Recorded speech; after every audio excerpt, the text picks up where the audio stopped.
Excuse me. We'd like you to have this flower. Well, I had to. Seizures. Excuse me, We're sir. all on stage. Look at that. Yeah. One of my dogs, he's prone to have seizures, and he hasn't had one in a while. So he had like 2 in the last week. He had one just like maybe like 20 minutes ago. So Buddy tends to attack him when he has a seizure, so I have to separate him. And so, I mean, he gets kind of like weird. Yeah, I don't know. Yeah. No, honey, he's a little Napoleon. I mean, he really is a mean-spirited little guy. Didn't we already do I this? know that. He was so nice. He drank the gay wine. It was all fine. I don't know. Culture's even worse. No, I understand it. Brahma's the only one that really makes a lot of sense. I know that. Well, okay, Corey. And Nick. Sometimes. Maybe 70s. And Jason knows a lot, especially about Star Trek. A lot of sense. Brahma loves Star Trek so much. He's lying when he's on the thing. I'm what? I'm live. Oh, shit. And now the man you all know and love and is totally not going to fire me after this. It's Comics Division. Hello. I still have a job. You have a job. For now. Hi. Welcome to Thursday. Wiki came out. I didn't see it, but I have to for tomorrow, so I'll see it at some point. However, Nick is our field correspondent tonight who saw the film and will give his review. Kind of. In other news, the press tour around this movie is getting really fucking weird. Like, really fucking weird. Here's the rest of the panel. Hi, guys. Hello. Are you filling in for Culture Casino, Freddy? Oh, wow. He got a boomer beard and everything. I was going to go with I'm older and wiser since I was last here. That's why I missed the last one. But okay. We'll say I'm filling for debatable. Wiser's very debatable. Just a hint, sometimes wisdom does not come with age. Yeah. Tox is a real good example of that because he's here for some reason. I've gotten worse. I have gotten worse. I think we all have. Yeah. Well, if you're going to pretend to be culture, you have to spend 35 minutes on an outro that goes nowhere. And exactly. Well, guys, thanks for having me for 1 minute on the stream. And then, when you're Culture Casino, you get interrupted all the time because you can't make a point. I'm sorry, what? Nothing. I guess you guys can probably hear my dog bark in the background for some reason. Yeah. I have no idea. I have no idea what is up with him. Normally, this is his bedtime, and he goes to bed. Now he's barking. It's a ghost. Yeah. No, it's because I brought Buddy into the office. How old are your dogs, bro? Chug, I wouldn't say he's about 13 or 14. He's getting up there. Yeah. That's Roland paid so much money to say this. All right, Roland T. Wretched for the big 50. And they brought back the @ symbols for some reason, which is really annoying. Yeah, YouTube Freddie doesn't know found what his long lost son recently, and it is really shocking because I didn't think he knew how to reproduce. Fair? I mean, what are you considered to be a younger millennial? Me? Oh yeah. Okay. I'm the bottom of millennial. Well, I mean, at least you're not a Zoomer. No, everyone heard it here tonight. Freddie is a bottom. Freddie's a bottom. Everybody knew it. Everybody knew it. And we all knew that. That was not a slight against Zoomers. It was more the cold reality of that most Zoomer men are just kind of screwed right now. Like I said, at least you're not a Zoomer. Yeah, because it could be way worse. I'm sorry for your generation getting screwed, guys. I really am. I get all the ladies. What are you talking about? With all my Pokemon? Indeed. Yeah, Zoomers are paying for the mistakes of the fathers, and that sucks. Especially nowadays, I feel like I'm seeing a lot more cool Zers in the last, let's just say, 2 years than I have in the last 8 or 9. It's like, wow, where did all these cool Zers come from? Fuck, now I'm like, because at the time I used to trash on, but now I'm like, I like a lot more of them. And now it's like sus because a lot of the previous generations just set them up for, well, fuck all. Yep, so it's like, pretty much. Dude, I'm sorry, man. But a lot of them seem to understand that. So that's how based in reality that they are, that they know that guys like us, we didn't cause that shit. So shout out to our Zers who were cool as shit because there's a lot more out there now than there was, 8 years ago? Yep. And how desperate for a father figure do you have to be to latch onto me? This is worse than whatever toxic culture have going on. Toxic culture just have your old school gay romance. Yeah, I was gonna say they just have a lot of gay sex. That's straight up gay. That's been going on for a long time, bro. Straight up gay. Super gay. So super, my child, to comment on his super chat, my child I posted a video, there was a possum, and I left my side door open, and I walked up and it was eating my cat food. So I took a video, and then it went and took a nap in my cat's bed. And it just doesn't care. The possum wouldn't leave the house. Like inside your house? Yeah, because I live like near the woods. I'm in South Carolina. Yeah. So I just had the door open and I didn't even think, So I've had So you're to blame for Lindsey Graham. You know Asshole. what? Yeah. My people, sadly. Yep.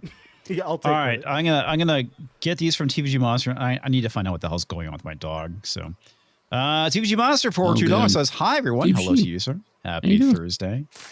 TVG Monster for another $2. Amazon touching Stargate is a complete no for me. Yeah, we'll this talk is just about that.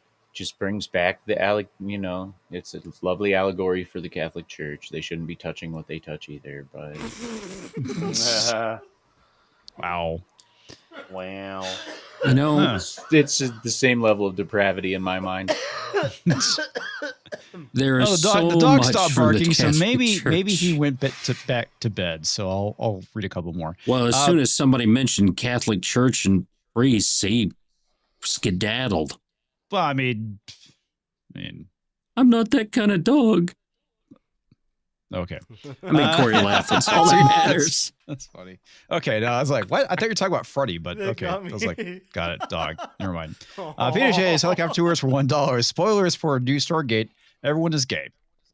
Yeah, well, I mean, it's coming from Amazon, so you never know, man. With Amazon, it's one of those weird things where your stuff is either going to be really good or it's going to be really horrific. So you're either going to get the Rings of Power or you're going to get the Terminalists. You'll either get quality or the absolute opposite of quality. And that's how a lot of their streaming properties are. The ones I like, I really like. And the ones that I've seen, I really like. That I hate, I really hate. So there's middle ground with Amazon.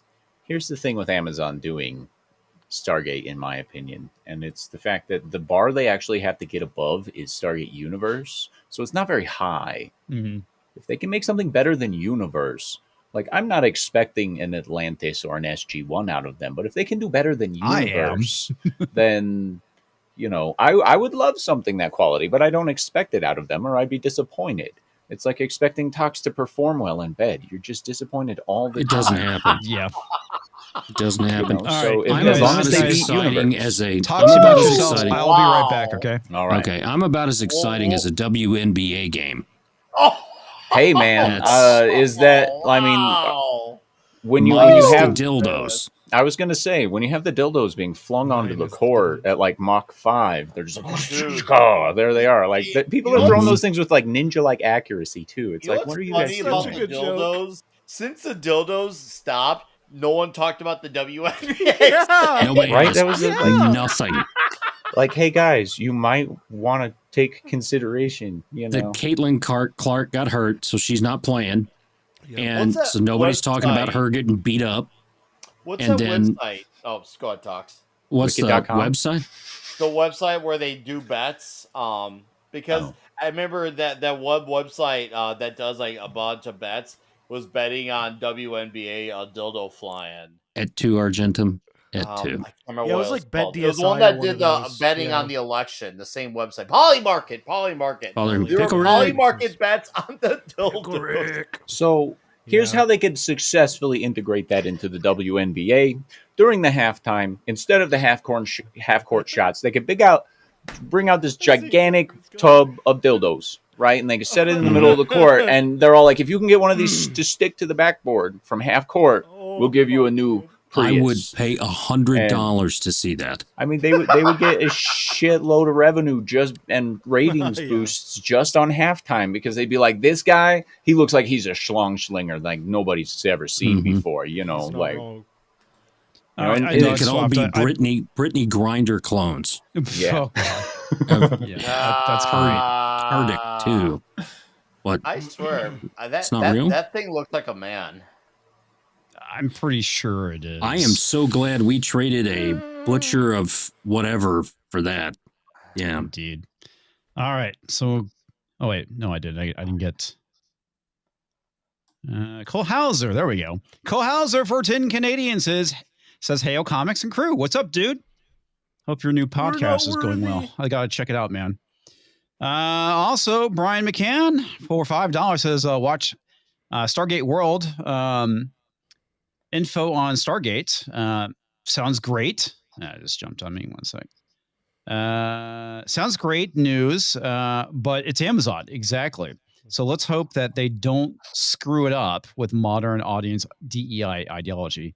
Well, that's the concern, right, guys? That is the concern whenever we hear that something that we care about is being brought back, especially by a company like Amazon. Well, and I need to save it for when we're actually talking about Stargate, because there's so much stuff that are red flags about these projects right now. Oh my gosh.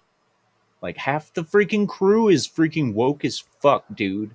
Like, really? Yeah, baby. The guy that played Daniel is coming back. The guy, might as well call her a guy, that played Samantha Carter. Like even the doctor lady, Dr. Fraser, she turned out to be a crazy woke psychopath. And then that the DeLuise are probably not going to be attached to this project. So that's going to cut some of the actual comedic factor out of it. Because I just don't see Peter DeLuise actually coming and working on Stargate right now. He said multiple times that he wanted. Yeah, and he said multiple times that he'd kind of like to move forward, but he never had the opportunity to move forward from that. And there's a lot of red flags going on with it. Besides the fact that it's Amazon, I don't know who the showrunners are. Have they released any of that yet? I don't know, but I'll get to Mark's comment in a second. Okay. So also Brian says Corey SGU was great in my honest opinion. Bro, okay, I didn't care for it. Episode 200 of Stargate SG-1, okay, let's talk. They just took all the bad ideas from episode 200 that were a joke and shoved it into a fucking series. It's not a good series. It was stupid. The best thing about it was Lou Diamond Phillips, but that's just because he's Lou Diamond Phillips, for God's sake. I mean, he's just good at what he does. Gosh. All right, so Mark says, Jiro worries me. He ran Quantum Leap reboot. Another red. That's another red flag. I don't know who he is, because there was the announcement that they made on YouTube. It's like a 6-minute video. I don't know if we should play or not, but it seems like I'll be honest with you. I'm not like a super Stargate fan. The one series I did enjoy a lot was Atlantis, which was the best. Yeah, it was the best, 100%. I only really started watching SG-1 when Ben Browder joined the crew. See, and it's because I was a massive Stargate. Sorry, Farscape. There we go. Massive Farscape fan. I was like, my brain's not working.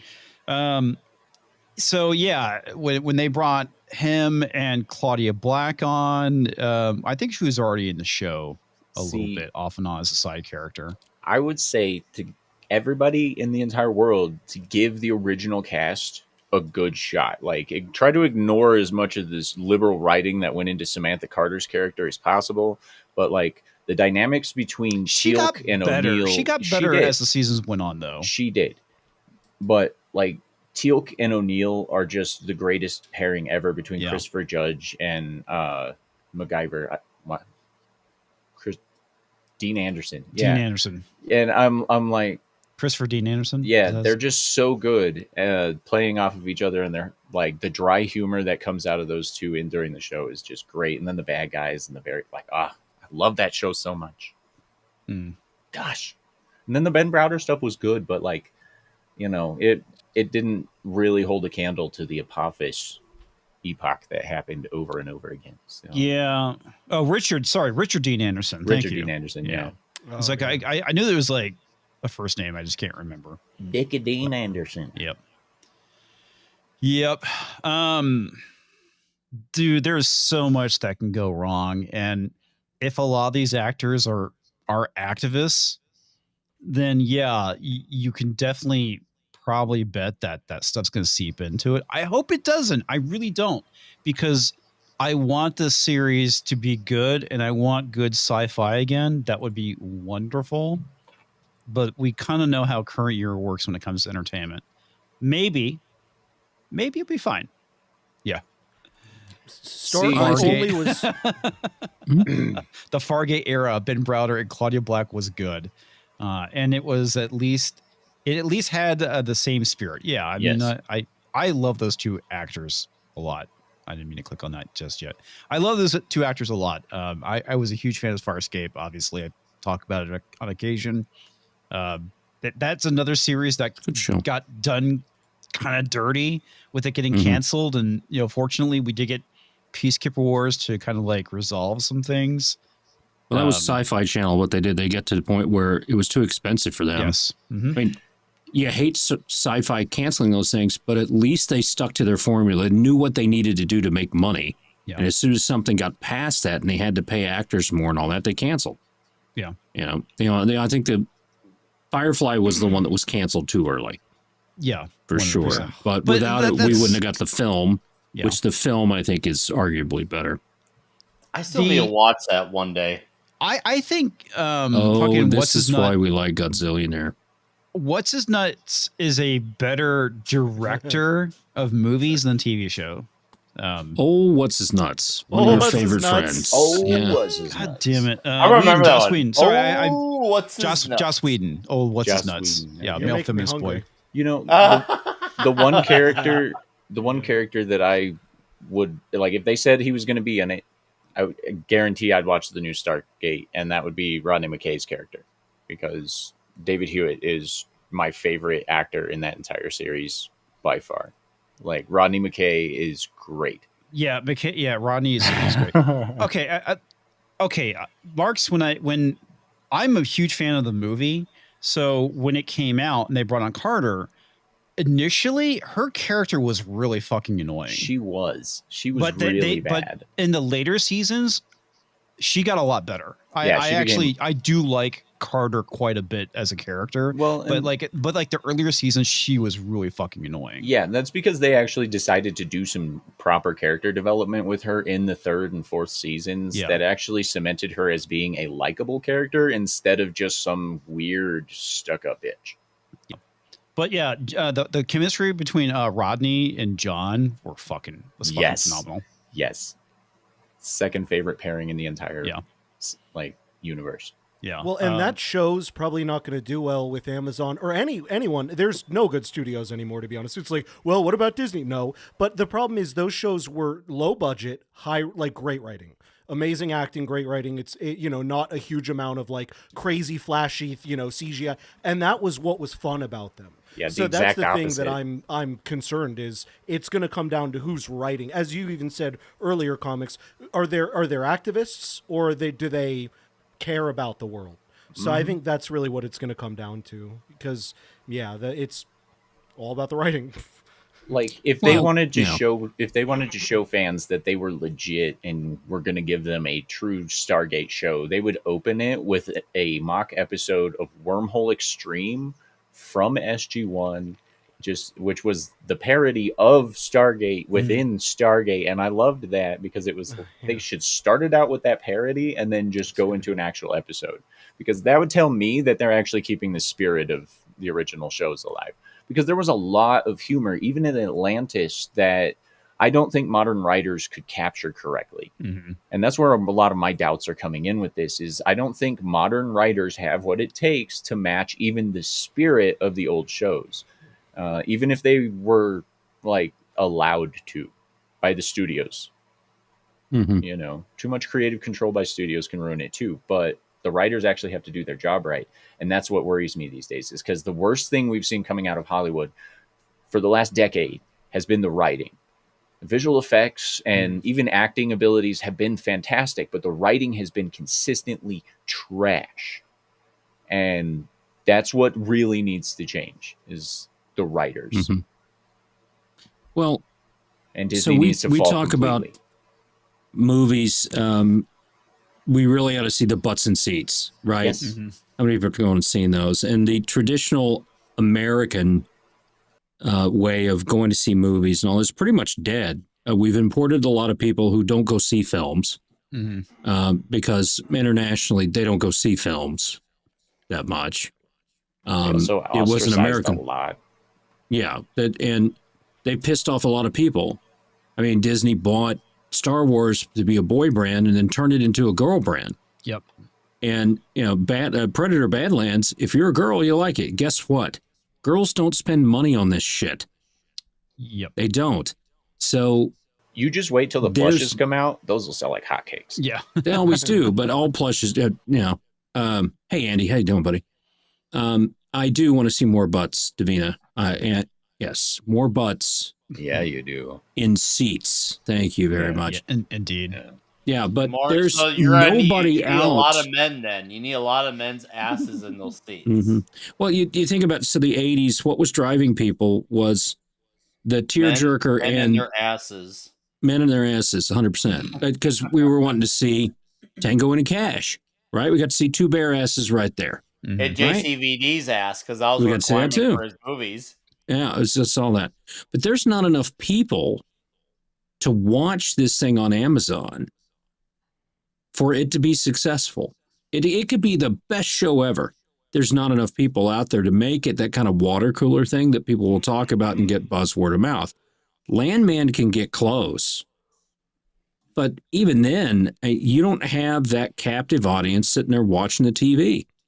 Well, I think what you're bringing up, the idea of putting on streaming, though streaming is kind of nice for getting a show a new birth of life, right?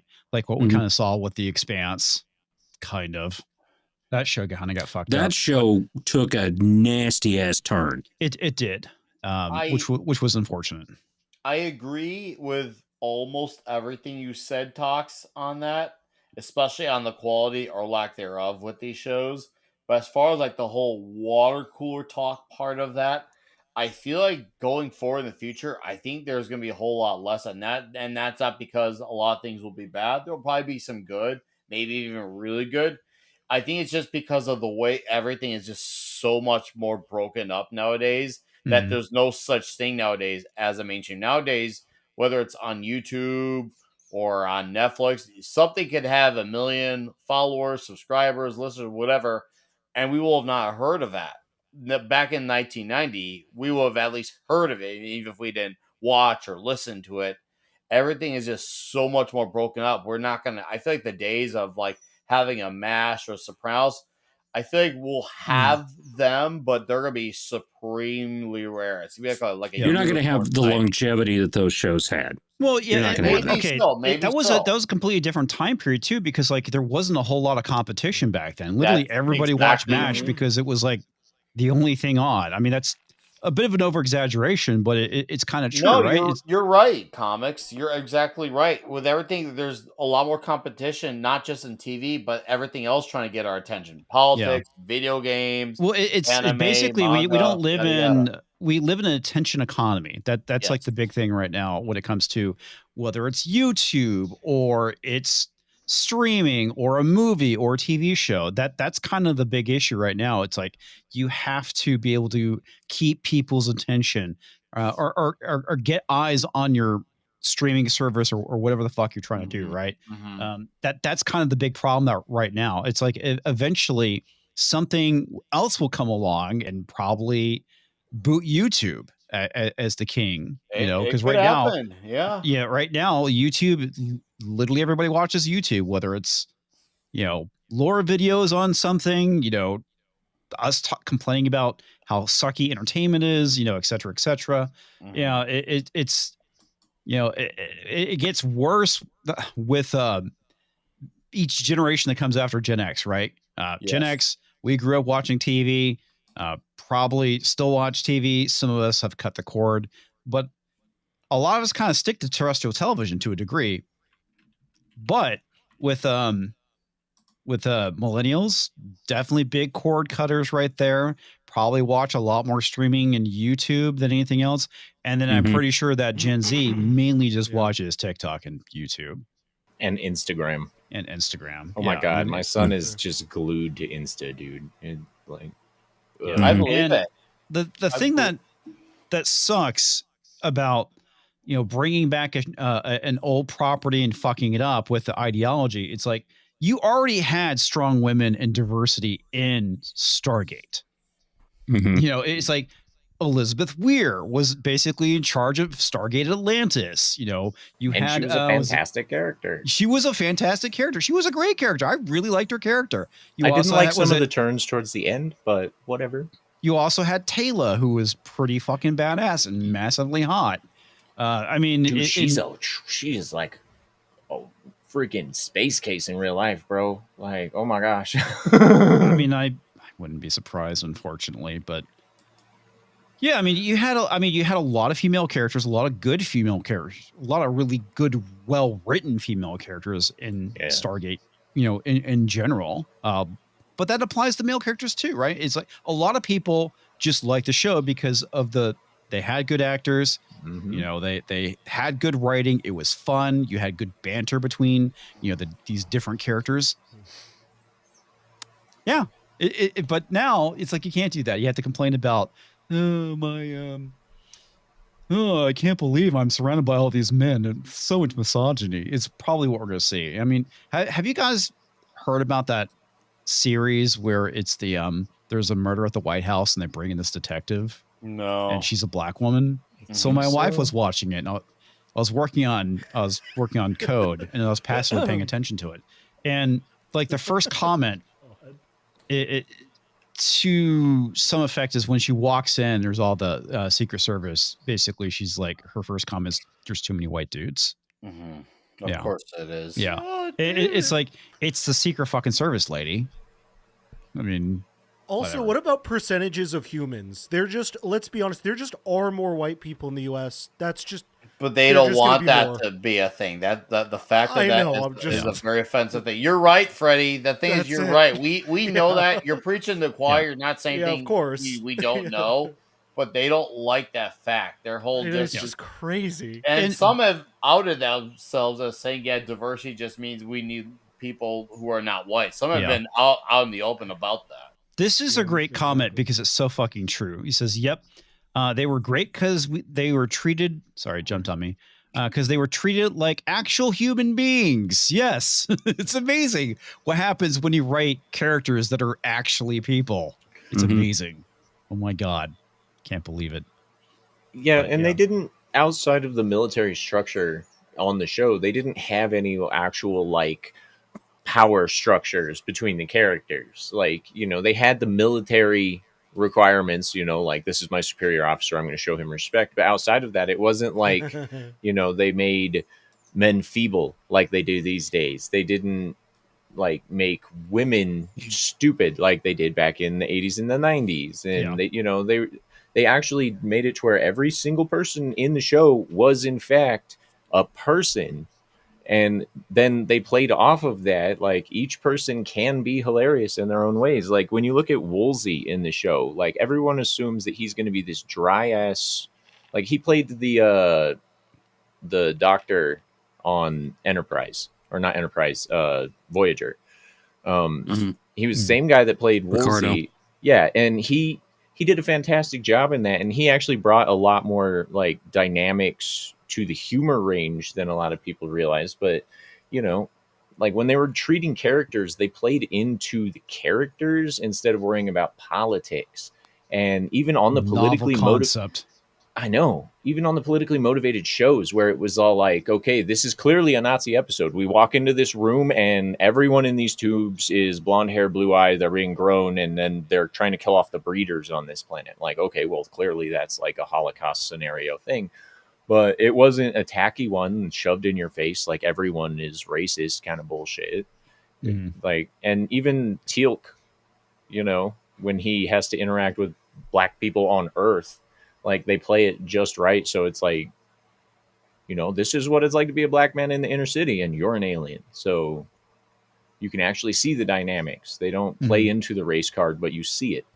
And it's not in your face today. I don't want them to ruin my fucking favorite series, bro. Hey, quick off topic. The possum came through the window. Quick off top. That's the possum. Oh, yeah, wow. I see it moving. That's weird. Okay, then. He just crawled through the window to try to eat my food, so I'm about to have to deal with that. But that's the possum, everyone. My son. See it right there. Sorry to cut in on that. No, I mean, it could be worse. It could be a raccoon. Oh, hold on. Your son's a pussy? He will be. Trust me. So, here's my prediction of the new Stargate thing. If it's bad, I will actually start doing reviews on it like you guys do. You should. I will tear it apart like you guys do with Star Wars and stuff. I would watch that. I would love to. That's the one show that will actually get me into your entertainment sphere of discussion fully, because like they've been talking about this for as long as I've been streaming with you guys, and every single time they talk about it, I'm all like, you guys really want me to just get into entertainment commentary now, don't you? Gosh. Yep. Pretty much. They're baiting you, Corey. This is all done to get you out of spite. Everybody has their breaking moment. That's the thing. I mean, before Gary got into the whole culture war thing, he didn't want to get into it because it was primarily me that was talking about it whenever he would bring me on, and I'd bring up some of the topics. But he wanted to basically stick to reviewing and talking about it until they started fucking with Doctor Who, and that was like gloves raw, bitch. And everybody has their thing. For me, it was seeing what was going on in comic books, and ultimately what happened with Star Wars. And yeah, it's just everybody has their show that they're gonna fucking start the riot when somebody starts dicking with. And the thing I remember was Princess Weeks of the Mary Sue. When they started talking about race swapping Buffy, she was like, oh, hell no. It's like, aha, race is confirmed, because that's the shit that they were doing with us, right? When we were talking about the issues that we had with our favorite shows being fucked with, suddenly she was like, don't do it. Fucking stop. Don't do it. And ultimately they didn't do it, which is probably for the best, because there's a lot of people out there that are big Buffy fans. I'm not one of them. I'm not a huge Joss Whedon fan. The only show I really liked that he did was Firefly. I think he is a better movie director than a TV show director, because the original Buffy movie is fantastic. And the same thing with Serenity, also a fantastic movie. So, yeah, everybody has their breaking point. Yeah, that's just how it is, guys. The director of Eternals is the showrunner. Wait, what? The director of the Eternals is the showrunner for Stargate. Chloe Zhao? That's what Alejandro... No, the Eternals director, as my buddy Claudio called it, Eternals. Corey promised us videos. Now you have to do this. Talks a lot. Now we need this. That was the fuse that sparks the fire, dude. The Eternals director? Fuck. Oh, man. Jiro is the showrunner. Okay. Jiro. Okay. All right. That's not the Eternals. Yeah, it is a different. Okay. If I want to play the game of giving the benefit of the doubt, I would like to know if there's any shred of evidence out there that shows that Chloe Zhao was a fan of Stargate. Just to give the benefit of the doubt. Or is this just I'm getting no work since the turd of 2021 and I'm taking what I can get? I have a feeling it's the latter and not the former. Star they them gate. Is it just me, or did Freddie go off camera? And I'm expecting him when he comes back on to be just bleeding from everywhere because the boss. Okay, my bad. I want to apologize it's not for scared that. Of me. I want to apologize for the heart attack that I gave everybody. The Buffy reboot is done by the Eternals. Okay, good. Oh, the Buffy reboot. Well, that's gonna be great for Buffy fans. Yeah. Buffy fans are fucked in the ass. Freddie, what you need to do is get a pair of gloves, grab it, and just pull it outside.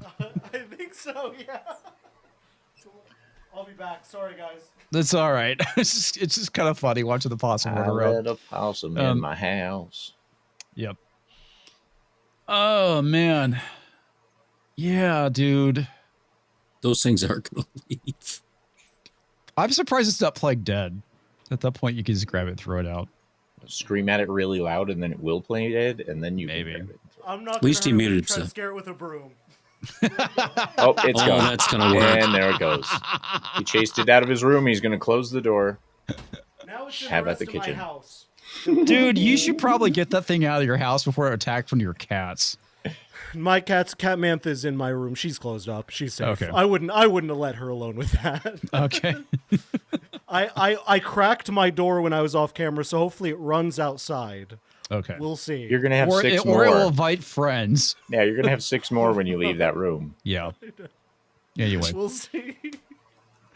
But Wow. yeah, I don't know, man. South Carolina. Here's to hoping that it doesn't suck, but it's current year. We know how this goes. I think it's hit or miss. I mean, one of the things you can definitely, you look at Hollywood, and it's not just Hollywood anymore. Now it's Georgia and it's other places. There's only a few things making money. Mm-hmm. And it's Taylor Sheridan stuff. The stuff I'm where... glad you mentioned that, Talks. I put an article in the private about Sheridan. Yeah. Check Right. it out as we speak. Pull Check what it the out as we landman's speak. doing. Yeah. Yeah. And Yeah. I'm not obviously, gonna pull the article people up. don't want bullshit. Yes. Mm-hmm. Just give us good entertainment. And this is a good show that is well acted. It's well written. Yep. Well, this is the thing that's insane. Okay, so Landman season premiere drew 9.2 million viewers in the first 2 days. That is a 262% jump from the show's 2024 season premiere. That's fucking amazing. It really is. That actually is like a sign. Not that's not good because everything else is bad. That's actually good on its own merits. That's a really damn good number considering what's out there, the amount of competition, and for it to hit that number, and on top of it, be a dramatic increase. That is not just like, a few percent bump. That's a well, and the other thing too is that I honestly, when it comes to TV numbers, I don't know what's good anymore. Because I mean, what I can tell you is like 2 million, 1 million people watching Doctor Who is bad. Landman's not a cultural icon like Doctor Who.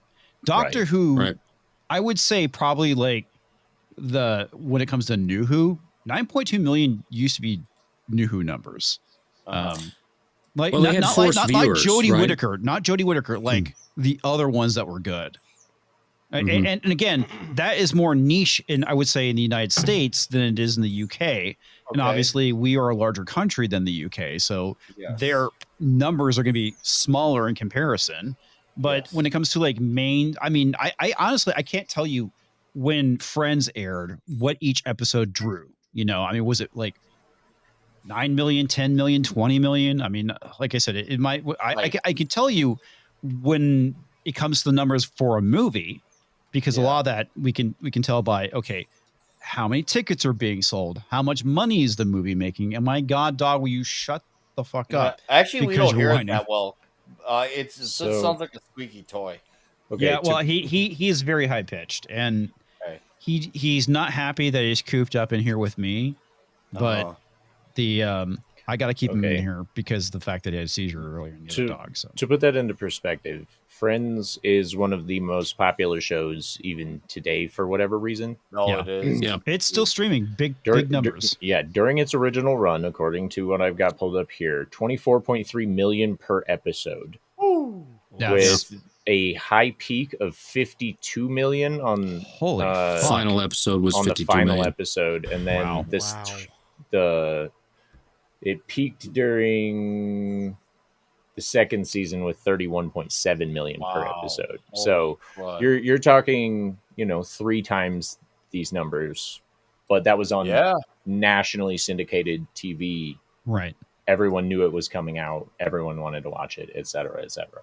So I'm glad you mentioned that, Corey, because that brings it to an interesting thing I discovered, like a song I kind of caught on to within the last year, in a company where I'm surrounded by normies. I know, bring up the normies, but it's important because it helps us gauge where people are, not just people who pay attention to the level that we do. But I've noticed amongst a staff full of normies of about 100 workers, and I've noticed when I hear discussions about things people are enjoying, there'll sometimes be a handful that are watching Cobra Kai, sometimes a handful of Stranger Things.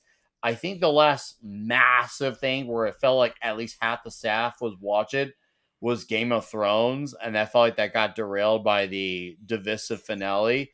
But it feels like when I hear about things people are enjoying, it feels like almost everyone is enjoying something different. I feel like that's something with social media and streaming just breaking everything up the way it has. That like Game of Thrones, I feel like was a unique cultural event, and after that, like I feel like we're gonna have even less of those. Once again, it's not about the quality, even though quality does matter, but I think because of how much broken things up, I feel like everyone's just kind of going in their own direction, which I think in some ways, in my opinion, is good. I feel like it's a good thing because it should inspire people to learn to seek things out and not just get into what's put in front of them and what's spoon fed to them. Because we and I'm guilty of that too. Once upon a time, I was. We all are to a point, but I feel like it's good in that way. So people are like, hey, you should check this out. This is fucking awesome. I liked it, and you should watch it. And a lot of stuff that came before, once again, good stuff, bad stuff, neither here nor there. People got into it because it was where the conversation was at. I think. Well, the funny thing about it is that, like, back in the day, even the bad stuff is better than what we're getting now. Oh God, yeah. Oh, you got that right, comics. Yeah, because one of the things I've been on a big like Vampire the Masquerade kick recently. Ever since I played that fucking stupid Bloodlines game, I've been like watching a lot of lore videos and whatnot, and I didn't realize that back in 2017 they did a documentary on the World of Darkness, which I thought was pretty cool. And the one thing that they brought up was Kindred the Embraced, which a lot of people back in the day called Kindred the Disgraced. I want to go back and rewatch it just to remember how bad it was, but and I want to compare it to see how bad it is compared to like the Acolyte now. Oh God, it probably looks to like that. It's gold. Yeah, I guess. It's probably at the very minimum watchable. At the minimum watchable. Yeah. But for Landman to be pulling in 9.2 million viewers, I mean, it's pretty fucking phenomenal. Because I would not say that this is like a mainstream show, right? I mean, it's like, you know, in comparison to what we talked about with Friends, it's like I don't know what is like the Friends equivalent right now when it comes to sitcoms or other shows, because it's things are just such a mess. I guess maybe Grey's Anatomy is the closest thing these days, but I have no idea what those numbers are. Is that still going?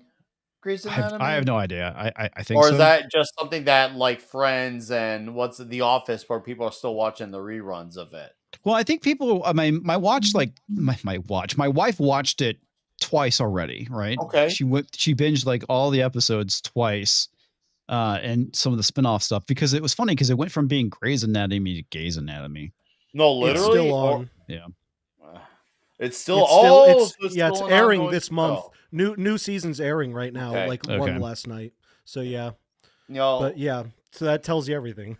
No, wow, I didn't know. I guess it must be in that Simpsons syndrome stage, and by what I mean is it's got ratings, but you don't really hear about people talk about it. It's kind of like Avatar. Later Simpsons is like Avatar, but for TV. It's still got these numbers that it pulls in, but yet no one talks about it. It must be people who watch it just to be complete, to say I've watched all the episodes, but no one talks about the Simpsons. And maybe that's where it's at with Grey's Anatomy. I could be wrong on there. I'm just saying I don't hear any discussions on that show. Once upon a time, I used to hear a lot. Well, again, it's a chick show, right? I mean, it's not like a lot of anyone's gonna be talking about on YouTube unless there's really a lot of women in my job. A lot. I would never watch it. Chicks only watch that. It's not my favorite show.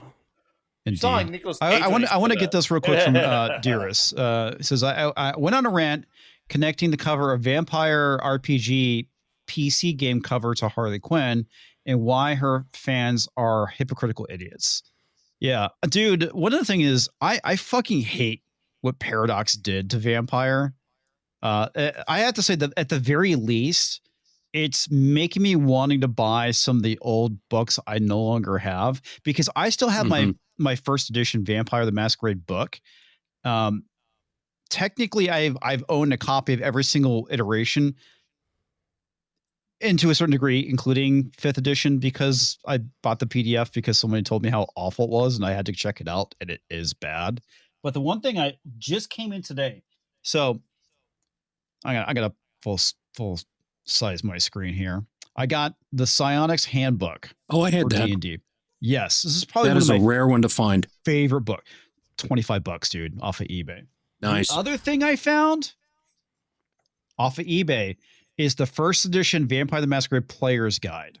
I know I thought I owned it, but I don't have my copy.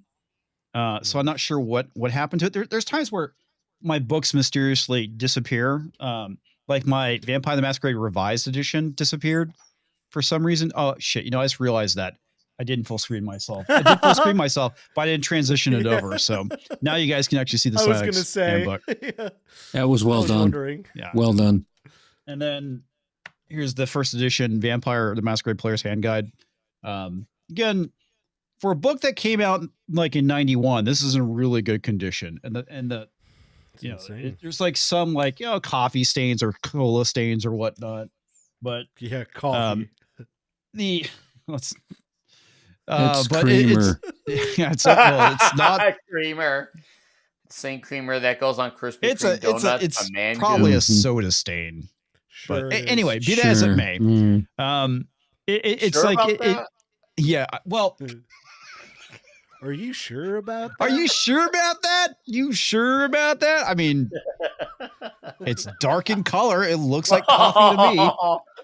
Is that not what everyone else is? Never mind. I saw a different kind of brown, but oh, you trying to go with the shit stain? Is that what you're trying to say, buddy? Nasty. Yes. There you go. Anyway, but the stuff that Paradox Games has done to vampires, like, fuck off, dude. It's made me pretty fucking angry. But anyway, I need to track down a revised copy of VTM because I have no idea what happened to mine. It's like that thing disappeared back in like the early 90s. Somebody probably fucking walked off with it when I was at somebody's house. So who knows? Or they thought it was their book. 40 back then? What's that? You were 40 back then? No. This is my 20s. That was last year. Yeah. Actually, that's probably. Did they? Go ahead. I was going to say, did they underpower or overpower vampires? You said they made them badly. Just well, it's just that they fucked up a lot of the lore. They did some unnecessary race swaps with certain characters. It's like, why did you guys do that? Anyway, it's just that there's just a lot of stuff that they've like. Vampire the Masquerade is a game for adults. Okay, it is a mature game, and that's something that the original game did point out. In 5th edition, they literally have a trigger warning saying we're going to be talking about things that might make people uncomfortable. Where the original was like, this is a game for mature people. That's it. Okay. Mm-hmm. This is not a kid's game. That's like the big thing back then, is to let parents know or people know this is a game not for children. Okay. It is for a mature audience. And yes, there are certain people that should not fucking play the game. If you cannot handle the source material or the idea of playing a vampire and forcing yourself on people for blood, then maybe, just maybe, you shouldn't play the game. And the problem I have with what they did with 5th edition is that basically they took all the edges and smoothed them out. Okay. It's Vampire the Masquerade is certainly a product of the 90s. It was rough. It was not politically correct. It delved into dark material. It had a lot of edges, boys. A lot of edges. And I feel like a lot of that edge got buffed out and it is now become rounded and smooth because God forbid you cut yourself on it. Fucking A, dude. Give me the name one more time so I can look it up. Vampire the Masquerade. The Masquerade. Yeah, I haven't played this yet, so but it sounds like it was good. I don't understand why they want monsters to be PC. Like, do they want Dracula to be like, "Bleh, may I suck your blood? Please, may I suck your blood? Yeah. May I get your permission? Please sign this contract." She said, "No, I must go now." So, yeah, it's. I've debated, like, maybe I should do some lore videos talking about the game that's not 5th edition. I've seriously thought about it. Do it. Do it. Do it. Do it. Yeah. Your audience is all nerds. Aren't you all nerds? Probably. Nah, there's not a single nerd in this entire audience, bro. Well, it's like the one thing is, like, for someone who's played tabletop pretty regularly since, the 90s, hell, even longer than that, it's just like I don't talk about it all that much for some reason. But yeah, I'm a big fan of tabletop. Yeah, I didn't know you were a D&D guy until we really met and started talking, which is cool. Yeah. Like, I don't talk about it a whole lot, but it's a passion, dude. Like, I bet a lot of people in here, it's like, it's a lifestyle. Roleplay is one of those things. It's not meant to be this safe for everyone. Kind of like you said, it's like they rounded the edges to go, well, now everyone gets to be included. It's like, that's not, everyone was included, but we were just playing our thing. Like, we're allowed to be offensive. I think that, there. Yeah. Because I've said this before. It's like, they talk about gatekeeping and whatnot, and it's like nobody stopped you from walking in the shop and buying the book. The problem is that they have an issue with the source material, because that's where they view it as being accessible, right? Not accessible as in walking into the game store or comic store, because that's usually where you found this stuff, was comic shops that sold other stuff as well. You could go buy it, but it was the material that kept people from playing it because of the subject matter. Well, the funny thing about it is that, like, back in the day, D&D was primarily dudes that played it. When Vampire the Masquerade came out, it attracted a lot of women. It did. That's where you start seeing more women kind of enter into the roleplay space, and it attracted a different audience as well, because you had, D&D was for nerds to a certain degree.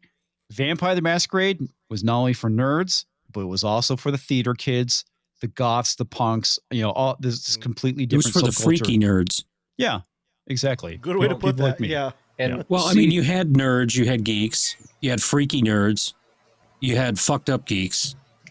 Right, there were different factions inside there. Go, Corey. He's not wrong. He's actually right. Cox is right on this. He's dead on. He's right. You had the preppy geeks too. Well, yeah, and that's one of the things I was going to touch on is, like, the reason the source materials, as much as, like, we'll call it a satanic panic, popped up with a lot of these people about, like, the magic and the evil and oh my gosh, it's Satan. Like, the dark aspects of it have an allure to the human mind, because we all have a need to explore the darker sides of our lives. Now, the reason vampires and werewolves and various things like that are so popular, especially among cross groups where it's like jocks and nerds can both get into vampires, is because vampires represent an overall sense of control. And when you're the vampire itself, you have that control. And when you're the victim, you're giving up that control. And there's a lot of jockey people that I knew back in the day that would play tabletops and choose what I would consider the weaker classes, so that they would be able to escape the reality of being the big, strong hero type, if you will, because that's how football players were looked at in my town. I don't know how about you guys, but football players were, like, venerated where I came from. The guys that played the tabletop games with us, with the nerdy skater kids that were out there just doing their own thing, they were the ones that were like, I kind of just want to break from being seen as this big, strong, macho guy, so I'm going to be the mage. I don't have a strong physical defense. I don't have, like all that fun shit. Be right back. You're good. It's playing imagination pretend. You're right. Exactly. And you make a great point that people don't realize that pisses me off is what Corey said here needs to resonate with everyone. It's imaginary. It's pretend. It's fun. We can play what we are not. My main character is a dragonborn bard. And it's like, I'm not a Dragonborn bard. Right, yeah, what? I know. I'm not a large blue scaly guy. Why are you not playing a blind guy as Daredevil? We need a blind man to play Daredevil. Yeah, exactly. But exactly. And that's the thing. It's like, it was always inclusive because these allegories of what a Dragonborn was in a certain society could be a really great allegory for, you know, certain like ways people are treated. And that's where, again, Corey just nails this in a way that kills me, that we can't have fun and pretend anymore. Because you're right. That's how my friends played as well. Well, and on top of that, when you get into the darker source material, like say vampires, the Masquerade, things like this, you're getting into areas of human psychology that need to be explored for healthy living to happen. And some people can't explore those in an open environment, so they play games to explore those. And that allows the goth chick to grow out of her I'm going to be a vampirist phase and actually become like a successful burger flipper instead of whatever it was she was before. Damn, pole dancer. Exactly. I want to get this real quick. Dira says, Vampire was the RPG that brought in everyone who fucked over the whole RPG hobby 20 years later. I disagree. And the reason why I disagree is because it wasn't that group. I would lay that firmly on the D&D people. Like, I would firmly lay it on, I would say the creators are the ones that opened that door. Okay, so they wanted to do that. What really kind of fucked up the industry, it was a lot of it was Hasbro buying, you know, TSR, which was owned by Wizards of the Coast. That's fair. Oh yeah. What ended up happening is what popularized it. That's what I was trying to say, is the fact that Critical Role, and you had Vin Diesel playing D&D, and it brought a lot of attention to it, and suddenly it stopped being a nerdy thing and became mainstream. So when usually anything that's like a niche culture, subculture, that's fair, gets mainstreamed, that's when it gets fucking ruined. Well, and I think Marvel led to this. It's true. Ever heard of Metallica? Yes. They suck now. Well, and Marvel movies getting big led to people being like, comics are cool, because we all got bullied. A lot of us did when we were young, because we were like, it's nerdy to like comics. It's nerdy to like D&D. Yep. Now it's cool. We grew up when it was like girls made fun of us for it. And that being said, Marvel brought that culture, I think, as well, to your point, comics, that it evolved to where those Marvel movies getting big were like, oh, well, now the nerd stuff's cool. And then, like you said, Vin Diesel, he came out playing D&D because Marvel's cool now. I remember back in, I want to say it was around 2000 or 2001, or maybe it was the late 90s. I don't remember. But it is when the internet started to get big, and they had, I don't remember who the provider was. It was like 1-800-BE-A-GEEK. And it was the number to call for, or the big marketing thing was Be a Geek, basically getting online, getting the internet. I don't remember if it was broadband or dial up, because it was a long fucking time ago. But I just remember that was like the big moment where, you know, being online started to go mainstream. And like I said, whenever something goes mainstream is when it ultimately gets ruined. Yeah. So Rhaegar Targaryen asked me, so comics, I was curious about those Vampire the Masquerade video games. Are any of those good? Bloodlines is really fucking good. It is basically almost like playing the tabletop game. Because I mean, you have the humanity system. I mean, you literally build a character like you would in, you know, the tabletop. Redemption's actually pretty good. I think that one's a bit underrated. It's nowhere near as good as Bloodlines 1, or just Bloodlines, because there is no other Bloodlines. But yeah, that's probably like the best game that ever came out. That really kind of like was true to the source material and true to actually playing a tabletop game in a video game. So, were you supposed to be at a Brett Avs game tonight, Brahma? Yeah, funny story. I bought my tickets for the Avs. Was going to surprise my daughter since it's her two favorite teams, the Avs and the Rangers. Pick her up from school, tell her, hey, we're going to the game tonight. Yeah, she had a choir concert tonight. Oh no! So Now she's doubly pissed because I said, no, you're not skipping a school function that you get a grade for to go to the game. So we're just not going to the game. So then I went to the concert instead. We never got graded on performances back in the day. That's crazy. It wasn't performance. You had to actually show up to the concerts to get like 2 letters worth of grade for choir. Wow. Woof. Yeah, I did that. Unless you've got a legitimate reason like your doctor note type My thing, throat exploded. Yeah. Yeah. You're expected to attend the concerts. Mine does about twice a week. I'm leaving that one alone. All right. So Brahma, you weren't here for this topic, but we'll bring it up briefly. Were you ever a fan of Stargate? Not really. I watched it some. I watched the movie. Way, right? I liked the movie. Doesn't I like the movie too. But yeah, so they're bringing back Stargate on Amazon. The keywords are on Amazon. Yeah. Yes. And as I'll just rehash this right now. I told these guys it'll be the one show that actually gets me into your entertainment commentary sphere in a really hardcore way, because that's my go-to. Talk Slots get hit 10,000 subs out of nowhere. It's wild. Wheel of Time is what got me to jump off the sidelines. Yep. Can I ask you guys what studio would be a good answer, though? Honest question these days. 20 years ago. Yeah. Yeah, right? MGM of the past, 20 years ago. That's the truth. Like, I'm not saying it's going to be absolutely bad because it's Amazon, because as we touched or before Brian get here, Amazon is a bit two-faced, like Harvey Dent. You could get, it could be really good, but it could also be really horrific, like the other side of Harvey Dent's face. So there's no side of Harvey Dent's face you can trust. So, and that brings up that dilemma with Amazon. And what Brahma said there actually brings up another issue with the Stargate franchise itself. It's too little, too late. Mm-hmm. And it's been 20 years since they dropped the ball on Stargate, and it's been collecting mold sitting in, and it's growing mushrooms and shit because it's just sitting there in the dark being covered in shit.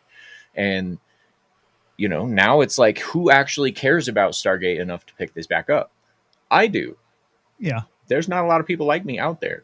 Like, I know my friend Trina is probably going to watch one episode of this, and then she's either going to love it or she's going to hate it. And that's how Stargate people work, is we're either going to love it or we're going to hate it. Like, I love Atlantis. I hate Universe. There's no in between. Even the web series, like, it was crap. It wasn't good. So was where there are you a going to go canon web series? I didn't. Yeah, it's called Stargate Origins, and it's actually the origin story of my brain's breaking on the lady's name. The lady who her father found the Stargate. She was running the Stargate program. Like, it's her backstory when she's in Egypt and stuff. So it's actually cool.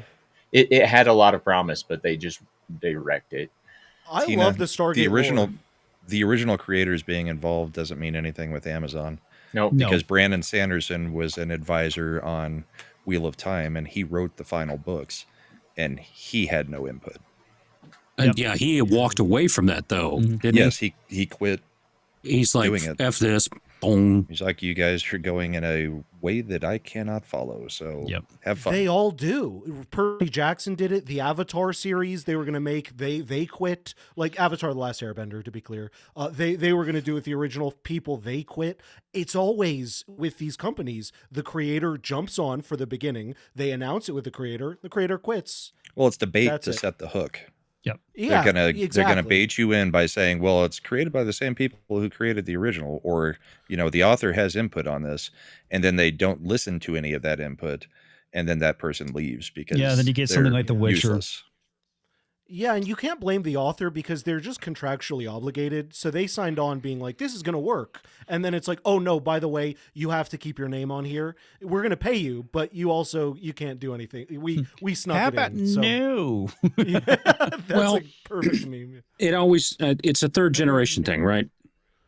So you have Tolkien, he protected his stuff. His son protected his stuff.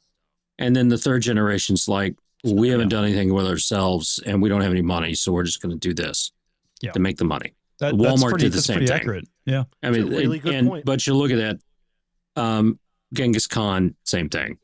The Mafia, same thing. Yeah, the Mafia, all of it. Yeah, all these things. You get the Sun, kinda depends, and then by the third one though, we're out. I don't know. Vegas worked out pretty well. Yeah, well, Vegas with the Mafia was way better than when they went all family corporate shit. Mm-hmm. But Vegas before 2000 was awesome. Vegas used to know that you need to give away things to make people spend money in your casinos. Now they charge you for everything they possibly can. That's the corporate bean counter part of it. Killing Not even kidding. Yeah, they were like, well, we used to give this away for free, but what if we charge $49.99 for that prime rib? And people nobody's going to come by. Yeah, that's exactly what happened. And then the Mafia knew how to make money, right? And yeah, they did. They were the reason the Mafia was able to keep more of their money is they got the government out of it, right? You should see at what the government has done to the 401k plan. So if this is an example of how government steals, if you're over 50, you can do catch-up contributions in your 401k plan. Okay, so instead of the maximum that you can do at $27,000, you can do $32,000 a year that you can put away. So as you get older and your kids are gone, you can start putting money away. This year, and this was something that's signed in 2022, they're going to force you, if you make a certain amount of money, to put it in the Roth. Why? Because the Roth is post-tax.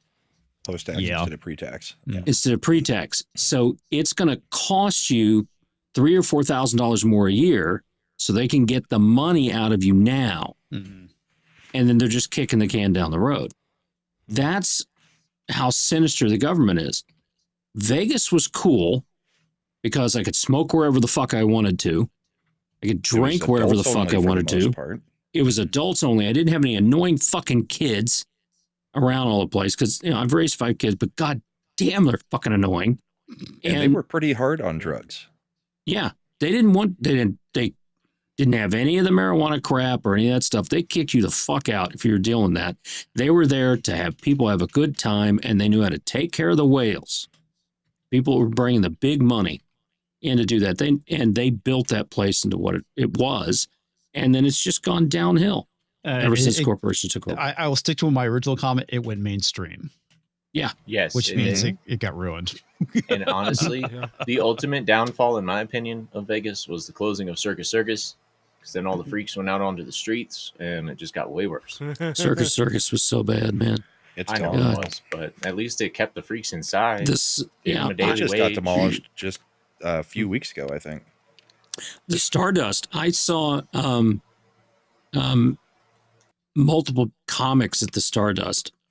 And when, what's his name? It was the 7 things you can't say on TV. George Carlin. George Carlin, when they let him back in Vegas, because he did so many drugs and all that stuff, they used to kick people out of Vegas for being too wild. Yeah. And he was kicked out of Vegas for a decade at least.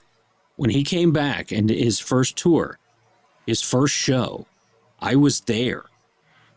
I was 3 feet from the guy and him doing his first set. Well, stuff, and he was just as good as he always was. That's the kind of stuff you could go to Vegas, see a championship fight. I'm actually in one of the scenes in Ocean's 11 because of that. They were filming with everybody. So we were there while they were filming, and we saw the championship fight afterwards. And I could go see a Smokey Robinson concert in my shorts with my best friend, both of us whiter than anything else in that theater, and having a great time. And Vegas just had that everywhere. And the heart's gone. The last time I went to Vegas for a meetup, it broke my heart, and that's why I haven't been back. The place sucks. Seeing those shows was affordable. Like when we were in Vegas for that last meetup, and the Scorpions are there, I'd go see the Scorpions, but not for like $150 a ticket. Yeah. And it used to be at the casinos. It'd be like, hey, $24.95 or bet $500 at the table. Yeah. I mean, the only thing that happened that was pretty good the last time we were in Vegas was those two chicks with the giant cottage cheese asses that were in the cop things. The two escorts messing with escorts. Yeah, they came up behind me and whacked me in the balls. Yeah, that was. And while I was pushing my granddaughter in a stroller, that was fucking hilarious. Because they're thinking I'm there with my wife, my family, my daughter, her husband, my granddaughter, pushing her around. They're thinking I'm going to want to go to their strip club. That's just hilarious. How and then about when I wouldn't pay attention to them, I walked off. She had the little whip thing, and she, bam, I guess trying to hit me in the ass or whatever, and smacked me right in the balls. Down I went. Oh, man. It was like when you get tapped, you know, in that right place. God, I want that footage. I was not tucking at the time. I didn't have the underwear with me. There are some places in Vegas that are still old school Vegas that I like. Like going to Batista's Hole in the Wall is always nice. That was fucking great. I love that place. That was I'll a good eat there time. every time I go to Vegas. Yeah, you know, that was a good time. My mental image of you just shifted so that you're as fat in the front as you are in the back. So like your crotch looks like an ass. So she's like, how does? No. She was trying to hit me in the ass and she missed. How does she? And put it about 2 inches high. He's an older man. They dangle a little bit. So yeah. She went to the low less of an ass. Just remember, when you hit about 150 years old, you're basically your balls are dragging on the ground. What? Right. Memories to cherish. That's right. Indeed. That's right. My favorite biggest memory will forever be Black Betty. I walked outside. I walked outside to find myself some coffee at 6 a.m. and this big, gigantic black lady, 600 pounds probably. She's all like, "Hey, honey, you want to buy me a drink?" And I'm all like, "No, thank you." No. And she's all like, "Oh, you don't want to party with me?" I'm like, "No." And I literally turned around and walked away, and she was saying something in Ebonics that I didn't understand. And, I just kept walking, hoping that she would just eventually move on, but... Was it something she like probably looked at the go-to, right? Girl, hold my weave. I gotta tell this boy off. Wow. I did find the hidden pizza place. That was pretty cool. In the Cosmo. Yeah. I think is that what those? I still love the Pinball Hall of Fame. I wasn't there. Oh, the Pinball Hall of Fame. Because you're a pinball wizard. We're gonna hit some super chats because there are some that are still kind of relevant to the talk about SG or Stargate, so we'll hit that real quick. Pinochet for $1 says Lou Diamond Phillips got done dirty in 24, wasted greatness. There was a lot of bad stuff in 24. Yeah, 24 jumped the shark in season 2. He was great in The Big Hit. I loved him. His character. He was a villain. He's one of my favorite actors. Period. Wasn't he in Sons of Anarchy for a short stint? Yeah. Okay, now hold on. 2 or 3 episodes, maybe. Yeah. Here's what I'm saying about Vegas. It was my kind of cesspit. Okay. I thoroughly enjoyed Vegas because I could smoke when everyone did. Yeah, that's exactly what it was. It was Disneyland without the kids and without all the bullshit. Now it's just Disneyland, and that's the problem. Disneyland and pot. You used to be able to walk up and down the strip, no problem. Now, on the sidewalk. Now, they don't let you do that. Now you've got to walk down and to the side of each of the casinos to go through all their little traps and things that they have to try and grab your money and all this stuff before you can go around. You used to be able to walk the whole strip in about an hour. Up, down, it was great. And you could have any drink that you wanted, buy any drink that you wanted while you're going there, just have a good time.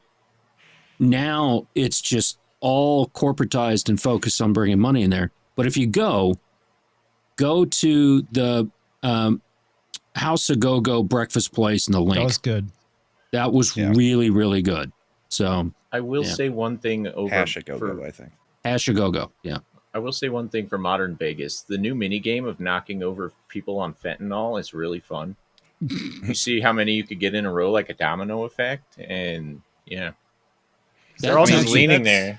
Even when they used to have the smut cards, I prefer that, even though I don't necessarily care for the smut cards. Oh yeah, I prefer that over the timeshare salespeople outside of every hotel on the corner now, because it's just nonstop having to decline timeshare meetings. Wow. If you make eye contact, they just you want a timeshare? No. But you're practically making money. You've asked me this for 5 straight mornings as I stand out here and have a cigarette. What makes you think I'm going to change my mind today? Go away.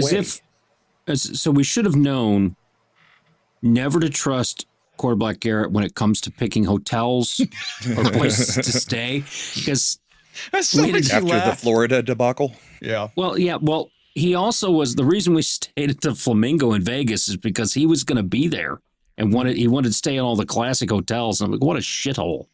My floor was great. I actually had a renovated room. So you had the renovated room. Yeah. I had a suite. It was a suite from the 80s. Oh, and I had the Hilton Flamingo, which is completely separate from the Flamingo. Yeah, you were nice. That was a nice one. Where our room was, the small little Continental Hotel next to it apparently has this boom dance party every night. And it was just, oh my God. Yeah, the rule of the Flamingo is you damn it goes late. Yeah, why are you partying so late? That's why I always bring earplugs. Of course, if you're down on Fremont Street anymore, it's really bad because they do concerts till like 2 I'm glad we didn't stay at the D after what you guys said. Yeah. Ooh, yeah. Man. Mm-hmm. Yeah, when we went last time, we went to the D, and it was like, it's right on, that directly on Fremont. It's just like, we would not get any sleep. We're going to stay at Shady Acres Estates, 5 miles off the strip next time. Oh, it's so nice and quiet. Dude, that place that Colt and I stayed at with the place where Eric K stays at was really fucking nice. And it's a timeshare also. He's a good idea. Yeah, he knows what he's doing. Yep. All right, Sage Raptor for $10 sent an email. The power of 1, the power of 2, the power of 256K flavors of Nick Weiser, Double O Talks movie with Gracie Bond, Thunder Buns, Moonraker, Moonraker is fancy. Live and let wild. If you stay in line with SG1. Oh man, that was good. The Bond titles. Pinochet for $1 says Hollywood needs to go on a year-long strike to punish consumers and teach us a lesson. Indeed, I think that's a great idea. Yeah, well, they might be going on a strike again, which is funny. Can we make it like a 3-year strike? This is supposedly the crap that's coming out post-strike that was supposed to be good. That's what this year was. Remember? Mm-hmm. Yes. Yeah, you're right. It's not. Survive till 25, guys. Survive till 25. Now was it make it to 26? I don't know. Hollywood's fucked. Oh, that strike screwed them. Yeah. Well, a lot of things screwed them, but yeah. And they're due for another one. Good idea. Stargate main concern: 1, SG-1 Saga, Stargate Atlantis. Episodic stories versus SGU season series stories. New characters need to be great from the start. From the very start, yes. Yeah, like Stargate Atlantis did it. Yes. Yeah, that's something that is going to be an issue because most people don't know how to fucking write these days. And the ones that do know how to write have been chased off because they're problematic. Pinochet's helicopter tours for $1. Aren't you happy you've lived long enough to see your favorite franchises turn to shit? Yeah, it's I'm thrilled. It feels wonderful. No. The look on my face perfectly expresses my emotions. All right, Dearest for $5. Do you think Kurtzman and his contract burned Paramount bad? Well, there's a lawsuit, alleged lawsuit. Yeah. So that's Sci-Fi for me was doing that one, Jason. Yeah, so that's it. Affected their ability to accept Sheridan terms to stay with the network. No, I think he probably got a better deal. I think he's probably still going to do stuff for Paramount because like Landman. He's contracted. Yeah, this will be a side thing. So I don't think he's a side bitch. Whoa. Yeah. I don't think he's going to be completely abandoning Paramount because he has so much stuff on Paramount right now. I was going to say, he's got between Landman, Tulsa King. Does he have Mayor of Kingstown? Yeah. Is that good? The Lioness. Mayor of Kingstown is good. It's different than the other stuff. It's Jeremy Renner. Yeah, I like Jeremy Renner. I mean, I enjoy Landman, even though I have some problems with it. But Tulsa King, I enjoy the most of what I've seen from Sheridan so far. They're all completely different shows. The That's Lioness cool. is That's completely good. different from Mayor of Kingstown, is completely different from Landman, is completely different from Tulsa King. Nice big black hat on your head, dude. Well, you mentioned it in chat, so I figured I should bring it out. Why you were able to whip it out for everyone. Trump Tower in Vegas. Yeah. All right. Pinochet for $1 says 24 episode seasons of Friends versus 7 of Landman. 10 for Game of Thrones. Landman 10. Yeah. Okay. The one thing I'm gonna have to say, I'm kind of fine with the smaller episode count with a show like Landman. It's not a sitcom. Yeah. And if we're talking episodic television, I think episodic television is a lot easier to do to get 24 episodes out of, where if it's more serialized storytelling, you're probably not going to get as many episodes. So I'm kind of fine with that. The big thing, and this is a big thing right now, is making sure that your show comes out yearly, right? Because Landman got that right. Yeah. Landman got that right. I will give credit to that because that's something a lot of streaming shows have suffered on is 2, 3, 4, some even 5-year waits. Maybe I'm wrong on the 5. Well, I mean, Stranger Things, we've been making jokes about how they're basically in their 40s now, right? Yeah. I mean, it's been 3 years since season 4, which I did enjoy. I'll say I thought it was the best season since season 1.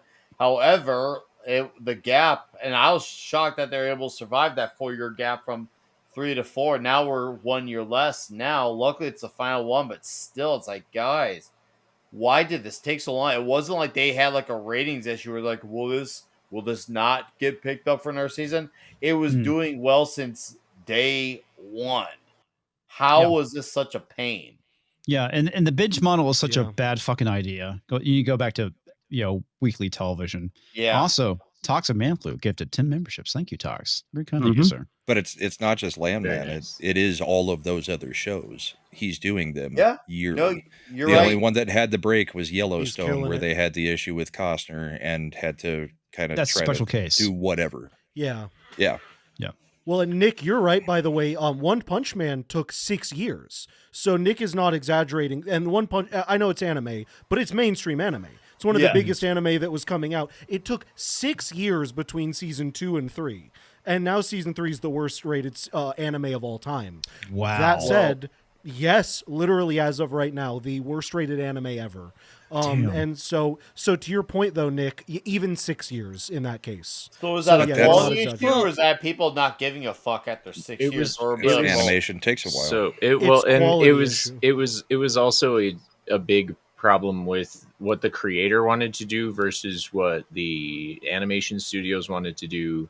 And they eventually had to give in to him because he wasn't going to let them make it without him being in control. But, Freddie actually brings up a really important comparison to the standardized streaming model, if you will, that they're coming out with right now is if you follow the anime model, you're going to bog yourself down with a bunch of shit and you won't have sustainability. And what I mean by that is if you look at Crunchyroll, they release probably 60 to 80 new titles every year from the same studios that should be working on the already established popular titles. And what you get there is you get an oversaturation of content. I can barely even browse Crunchyroll and find something to watch because there's so much garbage to sift through that, if the streaming services that do the binge model aren't careful, they're going to wind up in the anime territory and nobody's going to watch their shit because they don't know it's there. They take too long to make it. They only put it out once every 3 to 4 years, and then you only get 12 episodes, or 8 episodes, or. It kind of depends because I know, like with Full Metal Alchemist initially when it came out, it got to the point where it got past where the manga's at when they started making up their own shit, and basically they did their own thing. And then you have Full Metal Alchemist Brotherhood, which is actually a true adaptation of the manga because they had the source material. And look because at the rating. They had the source material. Yeah. And that one actually came out pretty consistently. Both actually came out consistent. So it's like I think they kind of like, depending on what's going on in the background, sometimes they can delay things. I mean, look at the Venture Brothers. Venture Brothers was put out by Adult Swim, which was Cartoon Network, and you had like massive jumps between seasons, massive jumps. And that part of it was because of the animation aspect of it, and the other part was sometimes they weren't sure if they're going to get renewed. So that was part of why it took but so long. the thing about the whole Cartoon Network and what you had, they had other things that you could watch, syndicated things, while you were waiting for those things to come out. I was a big Rick and Morty fan until all that shit happened, and then the show it sucked, and now they're not doing them anymore. I think past season 2 kind of went downhill. Yeah, because there was all the infighting stuff behind it. This whole hubris of people that think they know better than others. That's always been my biggest pet peeve about people, and groups of people and political and religious and the whole nine yards of everything, is people that think they're better than me. No, you're not. You're going to be the same dust and dirt that I am when you're dead. That's really what it is. So you can fuck the fuck off with that shit. Wrong. And okay, they're not, all right. They're going to be a giant pile of shit. Well, maybe. They'll be eaten by a dinosaur and crapped out. That's true. That's right. A shark food and shark shit. But that whole hubris of thinking that they know better, that they're going to come through this message. It's my platform for me to be able to say something, all that stuff. Yeah. For the most vapid people in the world. There's not that many Dolph Lundgrens out there that have 4 bachelor's degrees and 2 master's degrees. It's not. There's not that many people out there. Or even Lisa Kudrow. Degrees. Huh? Talks. You missed his most essential degree. The big dick degree? Biggest one that Brandon Lee's ever seen on a man. That's He's right. huge in person. I actually met him. Very nice guy. He's giant. I'm 6'3", go on. and he towered Go over on. me. No, he's definitely got a big Go one. on I'm just about saying. how huge he is. You could tell. He could barely fit it in his mouth. It was hard. I wish. There is something to say about the stability of network television, though, because there you is. know that you're making the next season, or you know that you are not.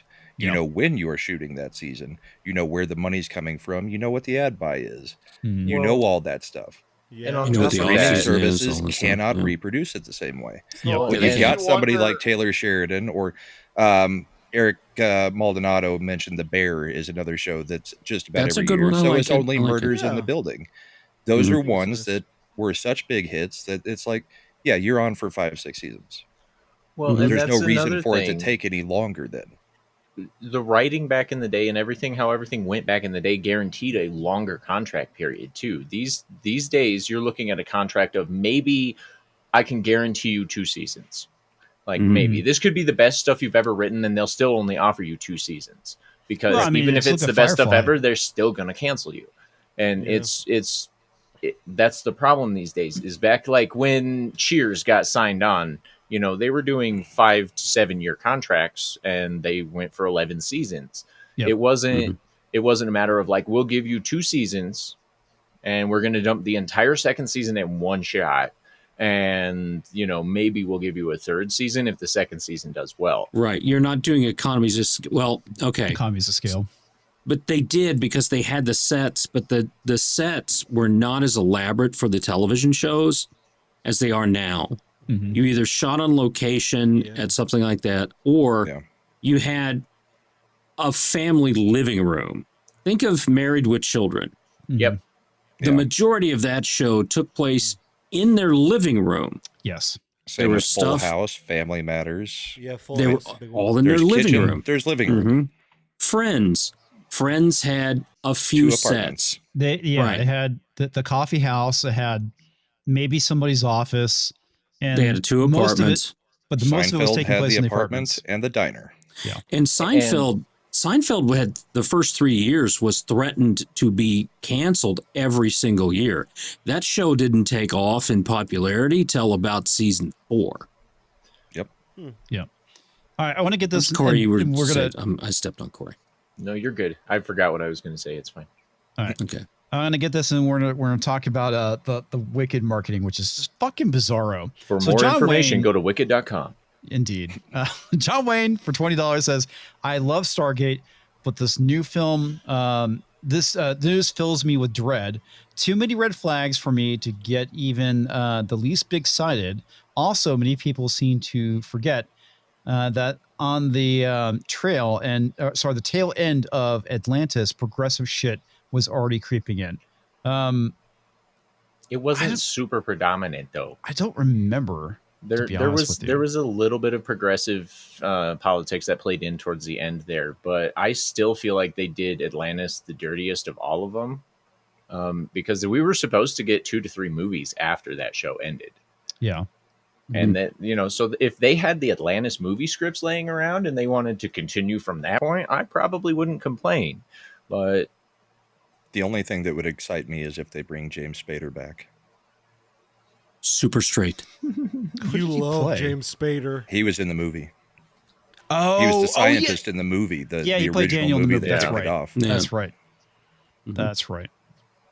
Okay. Also, through 2 flavors, Nick Weiser says he's huge in person. Freddie, reach around, which is my middle name actually. Reach around Colton. Good old they call me old reach around Colton. Always you can't delivers. say it doesn't have a good FRC. ring. It's got a good ring. Freddie Reach Around. It does have a good ring. Let's be honest. Freddie Reach Around. Old Freddie Reach. You got to started in a few movies as Reacher, but it was a different set of movies. It was a different Reacher. Yeah. Richard Reacher. Dick Reacher. Okay. Wacko Wicked Press Tour put on ice after Evero's voice fails and Grande opts out. In solidarity, did University pull the plug on weird interviews? Yes. They have some of these weird interviews, so we're going to watch some. Okay. And don't make me watch these again. Yep, they absolutely pulled the plug on it. Yeah, Said, I mean, find an excuse for you 2 idiots to not be out there. Because I remember when the first wiki came out, and it's like, why are they constantly touching each other, holding hands, and why do they look like fucking human skeletons? Because this shit right here ain't fucking healthy, guys. I'm not surprised. I see women do that my entire freaking life. I want to show you. It's not holding hands. It's much more. What else? I want to show you this from what Drinker posted, where it's like, okay, this is the befores right here. So I never thought she was a very attractive woman, but at least she has meat on her bones. Where now she's getting into Holocaust survivor. Nosferatu. Yeah, Nosferatu. Same thing with Ariana Grande. I thought she's rather attractive. I would. We all would. But right here, again, we're getting into human skeleton territory. Yeah. You know what it is. No, they I don't. both went on to a vegan diet. Is that what it is? Yep. Wow. Now you had the same thing here. Wow. Yeah. She looks rough. Bro, I mean, she looks great here. Those after pictures look like what you would see in someone doing how archaeologists or whatever you want to call them, anthropologists would actually rebuild on the human skull with clay. Mm-hmm. And they'd be all like, forensic this is what the forensic anthropologists would do the clay builds and stuff. That's what the after pictures look like. They're all like, this is what they would have looked like. And it's like, man. Have you guys seen the Death Museum? Because Corey's right. I went to one where they'll take the skull, the actual human bodies, like cadavers, and then they'll recreate them. It looks just like that. He's not wrong. Yeah, that's crazy. Michelle I mean, she looks awful now. I mean, we have said about Asian women for a long time that they look great until they're like 80, and then all of a sudden they look like the Crypt Keeper. Yeah, but normally I wish she would have gone the other direction the Asian ladies go and plumped out into the cute grandma look. Like, why did she choose the Crypt Keeper? I'm willing to bet this is all the vegan diet. I can't say for sure, but I'm pretty sure it's the vegan diet. I think you're right, Brahma. I think it is the vegan diet. Look at Robert Downey Jr. when he went vegan. Yeah. Well, I think he did it for that one role, and now he's back to normal. Right, weight. but look at what he looked like. Yeah. It's what they look like. Yeah. So this is, I believe, is from the original press tour when Wicked came out, and again, this whole thing with her holding her finger is kind of weird, but. Her fingers in general are weird. Yeah. I'm going to shrink this down so we can actually see it. So This is from the New York Those Post. two actresses in Wicked got weird again. They did. During the Paris premiere of Wicked for Good, Ariana Grande and Cynthia Erivo were asked to describe each other's auras, and they didn't disappoint. What? That's a nice question. An aura. Yellow. For me? Sunshine. Yeah. Ah, thank you. And like also, I think there's also purple. That was very good. I see like a ciel bleu. And Like sunset orange. thank you so much. Yeah. They're speaking their own language, a mix of astrology, baby talk, and delusion. Watching them interact feels like crashing a conversation between two American Girl dolls. Indeed. Please like, comment, and subscribe. I mean, I went to a high school choir concert tonight. It's a whole bunch of freaking theater kids acting the same way. Like, that's what this is. This is theater kids trying to one-up each other to make themselves look as goofy as possible. I guess so. They're trying to garner as much attention as they can possibly get, and it's two female co-stars, so one's got to outdo the other. I mean, at this concert tonight, there is a guy pretending he's a girl wearing a dress, and he's singing in the bass portion of the choir. That's just like, normal now. They've got all the girls over here. They've got all the girls over here with him, and then all the guys over here, and he's singing when the guys are singing because he's got such a deep voice. But I mean, and they're all just being theater kids about it the whole time. I think and there that's is what something this is. to that. But the funny thing that the article keeps pointing out, and there's another one we'll go over too, because I love how it breaks down all the weird shit that they're doing. It's fucking hilarious because what's getting attention is them being fucking weirdos and not the movie, right? Yeah. Because like normally when they interview these celebrities, they talk about your movie. Now it's like, your aura, it's yellow like sunshine. Oh my god, it's amazing. Yeah. Jeez. Anyway, You would have made a great theater kid. So theater kid. my primary thought, the problem. the primary thought that popped into my brain is like these ladies have lost so much fat, it's affecting the gray matter. Because 70% of the That's a solid good material in your brain is fat, and I gotta say, if they're losing too much weight, they're obviously killing what little minute brain cells they have left. Okay, so one thing I want to point out is that yes, I was a theater kid, but I was also grounded, and I'm not a fucking weirdo out in outer space, right? That's like the big difference. I was a theater kid, but I got grounded, so I I was not a fucking weirdo like at that level. I'm a weirdo. There's a difference Don't get me between wrong. theater kid and theater kid. Theater kid, quote unquote. Right. So okay, these Jazz two hands. are they're vegan diet. All right, your entire body runs off of amino acids. Yes. Your entire genetic code and how that works and how it builds itself up runs off of amino acids. Whoa, 3 of them. You act like those are the building blocks of life, bro. Why don't you calm It's down? only as if. I didn't know that. As if And Corey. since your body replenishes every cell and on the microscopic level every 7 years, you have to have these amino acids in your body for these building blocks to happen. So vegans don't get enough of those because it's not in any of the foods they eat. Yeah. That's why they look emaciated. Their bodies are eating their muscle mass, and they're too fucking stupid to understand this. And they're probably not supplementing at all because Any of vegans it. have to have supplements. They have to supplement some kind of survive. powder because you can only eat so many beans. And the protein that are in beans are different than the proteins that are in red meats and fish, tuna. You need the omega acids from your fish. You eat the skipjack tuna because all of the nuclear submarines coming out of Groton in Connecticut have pretty much ruined your yellowfin and ahi tunas, in the Grand Banks. So you got to go with the skipjack so you don't get that stuff in there. But you need those omegas and those fatty acids. It sucks because I really like yellowfin. So It's they're good. only You just don't have it that eating- often. Once or twice a month is way too much. You just eat once every couple of months. They'd probably be good friends of culture. Culture like Yingling, they like beans. I mean, I'm just saying. That's true. Like, Well, Okay. so what I'm hearing is that these ladies would benefit highly from a nice tube steak down their throats, right? Well, that's I a way don't know. to get Would an you wanna do injection. that? That's a way of getting an injection of amino acids into you. Yes. Yes. That is 32 grams of protein per shot. Hell yeah, and get their sodium up a little bit. And for the record, I'm taking a guess at the vegan thing. That's what I am saying. I believe it is. I don't know if they are actually vegans, but that's I heard Brahma say it, sense so to me. I'm taking that as gospel truth. So let's be honest here. You have three options. The vegan diet is fucking them up, drugs are fucking them up, or they're anorexic and they need mental help. Or they could be like heavy doses of Ozempic too. It's not a tumor. Drugs. Okay, Ozempic look is a different look. We're going to play this one. This is the one where it's the helicopter interview, and they literally start freaking out during the interview.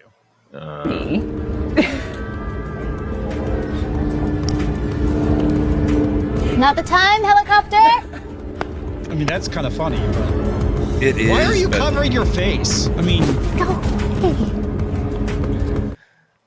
Because she remembers the time that the fields of Africa, and she was chased by the helicopters filled with KKK men. Yeah. What? In Africa. This is funny, but there is context that is cut out of this clip. Oh. Okay, what's the context? She got emotional about something else that was said before that, about how she's such an inspiration to so many people, and people were saying all these things about her.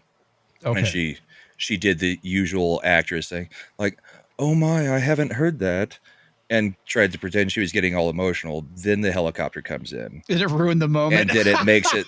Then Ariana Grande is like, "You're ruining the moment." And so it is funny either way, but it is not like PTSD from the helicopter. She was actually. That's unfortunate. There is context to this. Okay. Now, okay. And again, let's rewind just a few minutes. Me saying her having the flashback while on the fields of Africa being chased by KKK men in the helicopter. Which is more funny?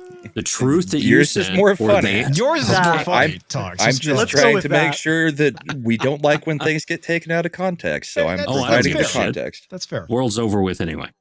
Yeah. We're all gonna die. Tim Pool's been kicked out of TPU USA. I did confirm that he's gone. So he's gonna and Civil War, right? Oh God! Apocalypse and whatever that damn 3IY DIY fucking thing that's flying by the sun is gonna change course, hit us, and we're all gonna die. DIY? What? Atlas 3 or whatever.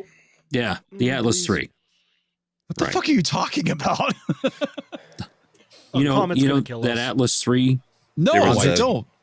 It was an object that flew by the Earth and went past the sun now, and don't you watch any Culture Casino? and it's suddenly growing tails and stuff, like comet tails. There's an interstellar object that's coming through our solar system, it's passing on the other side of the sun. Okay, and people are like, "Oh, it's the aliens come to say hi to us." No, it's a giant interstellar rock. That would be great if it slingshotted around the sun and came back and took out California. Unfortunately, it would take out the rest of us too. It's probably got some kind of virus. I don't think I could complain. I'll be honest. I've been off of Twitter most of the week, so it's like I've been missing a lot of the craziness. Well, your OnlyFans is doing better, so that's good. Well, it is. But anyway, so yeah, I'm kind of getting caught up on the craziness that is entertainment, specifically Wicked, because I find this stuff kind of mildly amusing. And let's be honest, there's really not a whole lot to talk about right now. Yeah, except this shitty movie. It's a slow news week. Even though this movie came out, it is going to do gangbusters at the box office. It probably is. Oh, it will. It will. It's going to, at the minimum, do 140 mil. For the latest projections, go to wicked.com. It's not gonna do what the first part did. Well, the thing. Oh my God, what is up with her? Well, what did the first one do opening weekend? They spent $20 million in CGI to make her look normal, fill out her face and everything for the role. Are you sure? I think this is before she lost weight.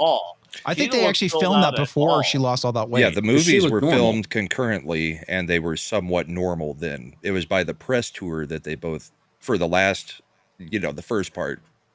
Brahma. So since the movies were filmed at the same time, they looked normal in the movies as normal as these two look. It was by the press tour last year that they started to look like this, and then this year they look even worse. Okay, that picture on the right. Okay, look at the picture on the right. I want you guys to look at that. Yeah. Now, do you know the picture American Gothic with the old woman elements? Okay, so this is American fucktards. That's what that is. Because that's just, my God. My boys used to have a crush on Ariana Grande, and they can't stand her ass now. She was cute at one Turn point. into a used to be wraith. kind of cool. Back when she was on Victorious or whatever on Disney. Okay, so Yes, here's Victorious, another, don't make fun. here's another vagina's weird. snapped up. You fuck. Yep. It's been a pleasure spending time with you. It's been a pleasure getting to know you, and I hope you will be there for the rest of my life. I hope you'll let my French be one of the things that you're learning how to let in. What the fuck? Forever I'm here. Jesus Brom, I think Christ, you're what is right. wrong with them? There's two options here. Either they're screwing or they They're hate screwing. each other so much They play that they are acting I this think up both. so much in competition with each other to be the crazier one. They're probably doing Right. both, right? I I think think it's Brahma all made a the great above. point. It's theater kids. Yeah. You remember I when actually- that Joaquin woke me up Phoenix to that. pulled his bullshit? Which Yeah. one? Yeah, the When rapper. he was doing the the rapper. Which when he was bullshit? doing the supposed, Blues tour and all that other crap. Yeah, all the crap where he was acting crazy and out of sorts. I Then they released a movie about it. And then Or we of just it. found out that Shia LaBeouf was just fucking crazy. Okay. Yeah. Yeah. So here's the thing that they're talking about in the interviews. So you have the Aura conversation, which we watched, the emotional crashes. Both Avero and Grande have repeatedly appeared on the verge of tears, like the one we just watched, or stuttering down entirely or shutting down entirely when questions are asked. Fans are often confused by the frequency. Yeah, it's kind of weird. Mm-hmm. Grande's oversized reactions, we just kind of saw that too. Grande has increasingly hovered, gestured, and reacted as if she's shielding Avro, even during mundane interruptions like minor background noise or casual questions. To be fair, they've both done that. Yeah, they've both done that.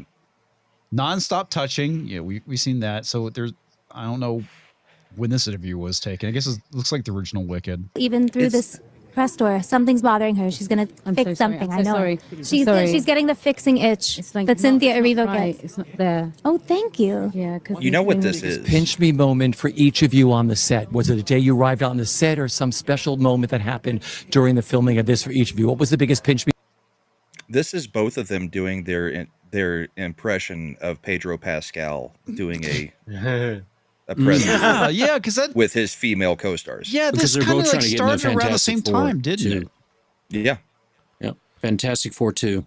They're wanting to get I in mean, it. this is the same as What Pedro the Pascal fuck? with Go back up. Vanessa Kirby. Go This- back up.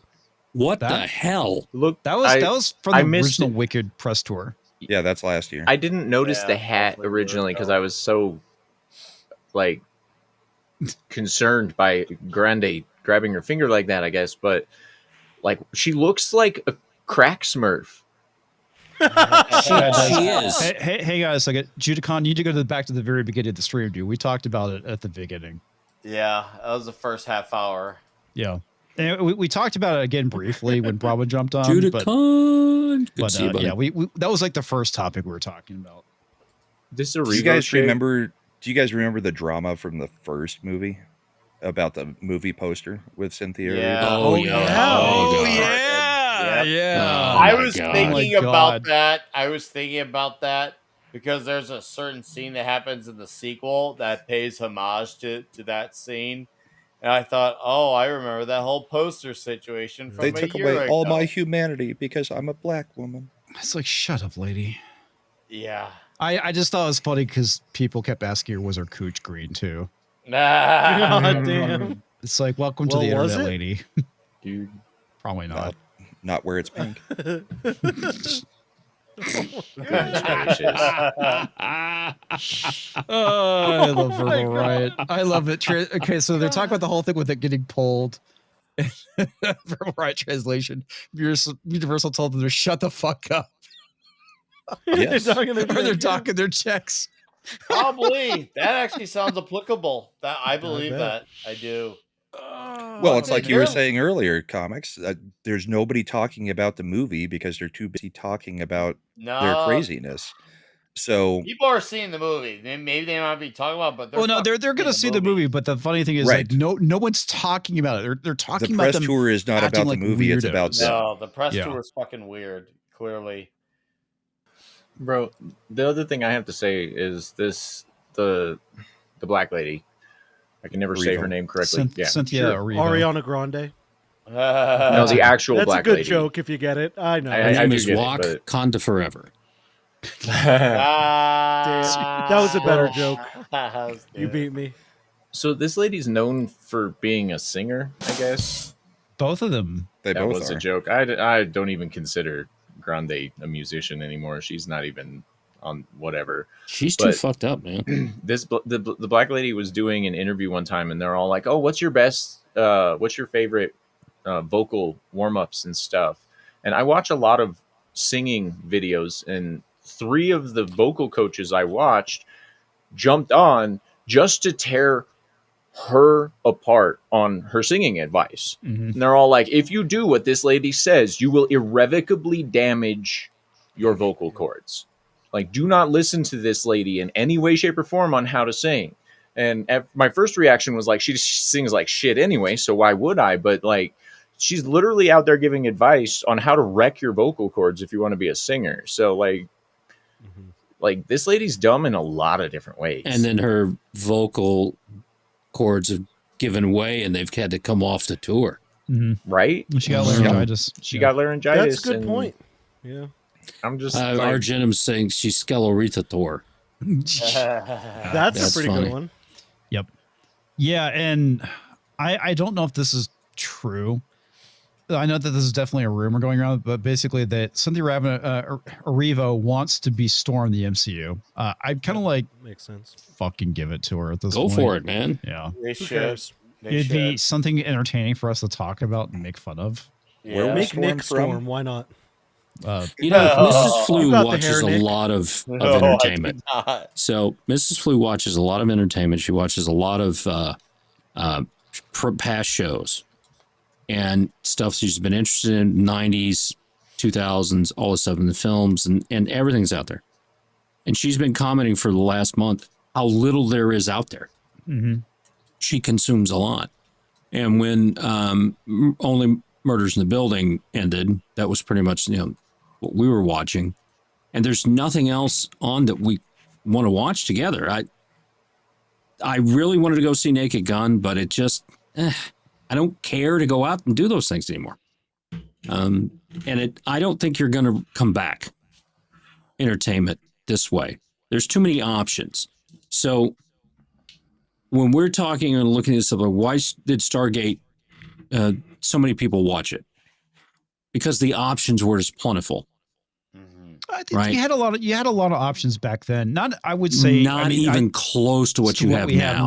I'll agree with you. So there's a dilution part that's happening in this. Entertainment's been diluted, so you only have so much money. Okay. Yeah. Time. And only so much time. Yes. And only so much money you can make in that time that those people are in front of you.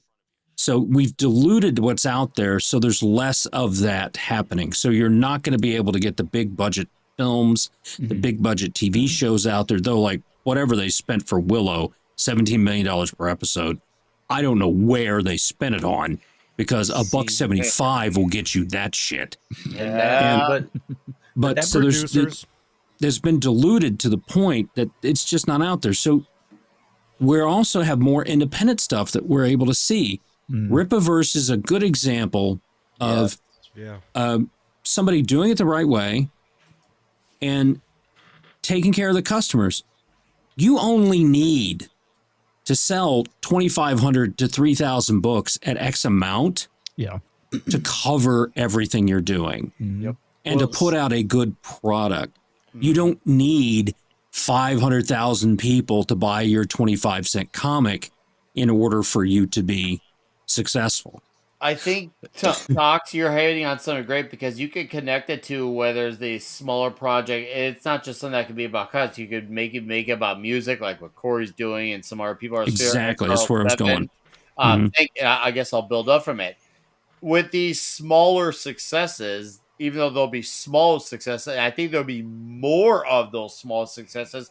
A lot of those small successes, the creators are going to benefit from it a lot more because a lot of the stuff that was a lot more universally mainstream, a lot of those creators outside of the occasional J.K. Rowling didn't see a lot of money from their own successful project because they took bad business deals and they got fucked by the system that made their project mainstream. At least with these small successes, these creators benefit from a lot more. So, I mean, it's like Prince said, right? Prince was talking about that. They were saying like Mariah Carey signed like his $20 million deal back in the 90s. And they were like, oh my God, she's going to make so much money. And Prince came out and said, okay, so she's made $20 million and she's sold, and they're not $20 a piece for the CDs. And she sells 3 million of them, $60 million. They made off of that, right? She got 20. He goes, I publish my own. I get the whole $20 and I sell 2 million copies. And he goes, she got screwed on the deal. Right. So I don't like Taylor Swift and stuff where she's gone, but she's a shrewd business person. Yeah. She redid all her things to earn that type of business. We're going to get taken and advantage she's of. made, she's a billionaire. Yeah. In the way that she's made that stuff. She's made the most of her talents in doing that. But to go back to the dilution of things, I only have so much time to watch stuff. So I want to watch culture. I want to watch Brahma most of the time. Political show. You don't. Guys can fuck 'em. But I want to, and I watch Corey. I watch Nick. I watch some of the comics and stuff. His stuff's pretty good. And then, and Freddie, I try and watch as much as I can, but there's so many people out there to watch in this sphere. I just don't have that kind of time. Yeah. So I don't watch Geeks and Gamers stuff, not because I don't like those people. Jeremy's a phenomenally kind and wonderful person behind the scenes, even though he's a gay dick sucker on Persona. He plays a gay dick sucker on TV. And he eats like a child. He eats like a child. Him and Ryan, whatever. Him and Trump. Kids knew Jeremy was what he was originally called. Yeah, that first year in Dallas when we went to the hotel bar and we were all hanging out, and he orders for everybody, and what comes out? Chicken strips and French fries all the way up and down the table. Yeah, God. It's like, just go to McDonald's, dude. Let's just go and have a Happy Meal. But I don't watch their stuff because I don't have time. Yeah. Right? I don't watch Pro stuff. So much. Well, Pro has a voice that puts me to sleep, but I don't watch their stuff. I don't have time. I don't. It's funny because I want to save it for other people. I want to watch 70s. I want to watch you guys. Right. But I mean, that goes back to the delusion. Look who's always here in our chat every Thursday and Monday. Yeah. Look who's in my chats. Look who's in Nick's chats. This is the destination watching for a segment of people. Right. Which takes away from watching other things. Yep. And I mean, we know Eric K's on probably 20 streams right now. Thank you, Eric, by the way. Other people do the same thing. I do the same thing. That's because, but it's you know, not why Eric just can be on all those entertainment shows? delusion. It's also, you know, because of time, like we're saying, you know, it's a situation where, you know, you pick and choose where you get to put your eyes. Eric, hey, I watched none of you. I know that. You're not watching. You're just looking at the chat. You're present. You're not watching. You know why he's in all... You might be listening, Eric is but everywhere? you're not watching. Eric's everywhere because he has trained his penis to type. Yes. Yeah. That's why he's everywhere. He's got 3 keyboards. It's the I true think mark I of finally good got a wrench mod. that Eric doesn't have tonight. What's So talks a lot, and I'm now a proud. proud mod on Alex Stein's channel. Nice. Whoa, that's I popped in for a impressive. couple of seconds, said hi, and he was like, "I'm modding you." Wow. He busted your theory by modding you. Yeah. Do you know him? It's a good cherry bust. Oh, okay. He We met has him at meetups and stuff. metaphorically sucked his Got it. dick. So, super straight. Super straight. Super straight. Metaphorically, makes So- straight. All right. Big Booty Latina. All right, I'll be quick because Corey's got Paul too. But I do have channels. Bonded by Metal, my actual channel down there. Toxic Tuesday talking Golden Eye. Clubby's Comic Shop Saturday night. And I'll be here next week. Probably late because it's Thanksgiving. So I'll be here probably like 10. Yeah, we'll probably be starting late because it's Thanksgiving. Oh, well, then perfect. I'll be there at 10 o'clock then. Oh, I won't be Yeah. here next week. And I'm actually I taking will some have either. seen Zootopia. So because I'm not sure when I'll be back. I know that I'm going. Normally, we have Thanksgiving over at my wife's aunt's, who lives in our neighborhood. So I'm usually back by 9. We're having dinner at her dad's house, which is on the other side of town. So I'm like, yeah, we'll shoot for 10 o'clock. We're doing it at my house. I don't know that I'm going to be able to sneak away at any point. well, That's I know fair. I'm gonna come. So I that's won't be all that able to come matters. because I actually have to work. I'm gonna that night, come. so I'm sorry. And Freddie Reach Around, it's been good. And to the other dudes on this panel. And yes, I'm gonna make Freddie Reach Around stick. Like yeah, literally. Oh, I I'm gonna write stick some all right. lyrics and pop it in sono. And we're gonna see what it pops out. We're gonna do Freddie a Reach song Around for makes him. you stick. Ah! So, no, it's been good, but thanks It's for a having deep me. topic. And I'm gonna let Corey take my Not stay. that I'm gonna deep. slide out gently. Bye. Comics, you need to Bye. mod Mr. Tickle Trunk. Oh, is he not a mod? He says, I'm so glad I'm not a mod here. One of the few channels I can just relax watching, so you really Oh, need to mod mod that him. bastard. yeah, jeez. Wrench I keep- him. I keep trying to make him a member. He says, "Don't, Don't you you fucking dare! dare. No, do it. Get him. Do it." Anyway, hi everybody. I'm Corey from Toxalot Entertainment. You know me. I've been around for a while now. We're coming up on 6 years since I've been at this group, and it's Gee been whiz. a good time. Make sure you catch my newest album, Bad Habits, on all your favorite music streaming, and if you Link in like the it, chat. make sure you pop on over. Yeah, the DistroKid Hyperfollow is the best way to find it on your preferred streaming service. And then, yes, reticent voice. I have been around. You have no idea, bro. He has. But anyway, I have not seen what he has seen. let's see here. Irish Exit video drops tomorrow. That's probably the most popular song. That's a good one. That's funny. Yeah. And then let's see. Still working on more I'm music. sorry, I wasn't listening. What did you say? Wasn't listening That's- was a good song too. Well, that was my favorite so far. Also, 2 weeks, or I guess a week from this Tuesday, What the Food will be coming back. Yay! 4 p.m. Mountain Time, 5 p.m. Central, 6 p.m. Eastern. West Coast can just fuck off. I'm doing it during dinner time, during normal hardworking people's hours, so that when they watch it, they can then lose their appetite and maybe lose a few pounds. Because What the Food Doing is, this service. as I always say on the show, if you watch What the Food while you're eating, you made a poor life choice. So you just Mhm. need to, pop in there and watch it anyway. I might come back with Pizza Crime so I can get some more testicle pizzas out of the way. We'll see. That was We'll a see. disgusting episode. Thank you very much for that. I found 4 other ones. So Oh, Jesus and Christ. they're all different animals who donated their balls to science for pizza. And then, keep an eye out for that. I've got Brahma's favorite one coming up soon. It's called Bottoms Up, and you want to see some abominations on some drinks. Bro, I've never seen an old fashioned with ground beef put in it before, but I'll tell you, it was quite the experience. Yeah, see? And then, but anyway, Talks a Lot Entertainment here on YouTube, over on the Green Machine, Corey Harrison over on Spotify and stuff, and then Talks a Lot Entertainment on X. If you want to follow me over there, my DMs are open. If you ever want me to guest on your show, just hit me up. And until next time, ladies and gentlemen, stay sexy, don't get murdered, and as always, have a wonderful time. Goodbye, Corey. Not Corey.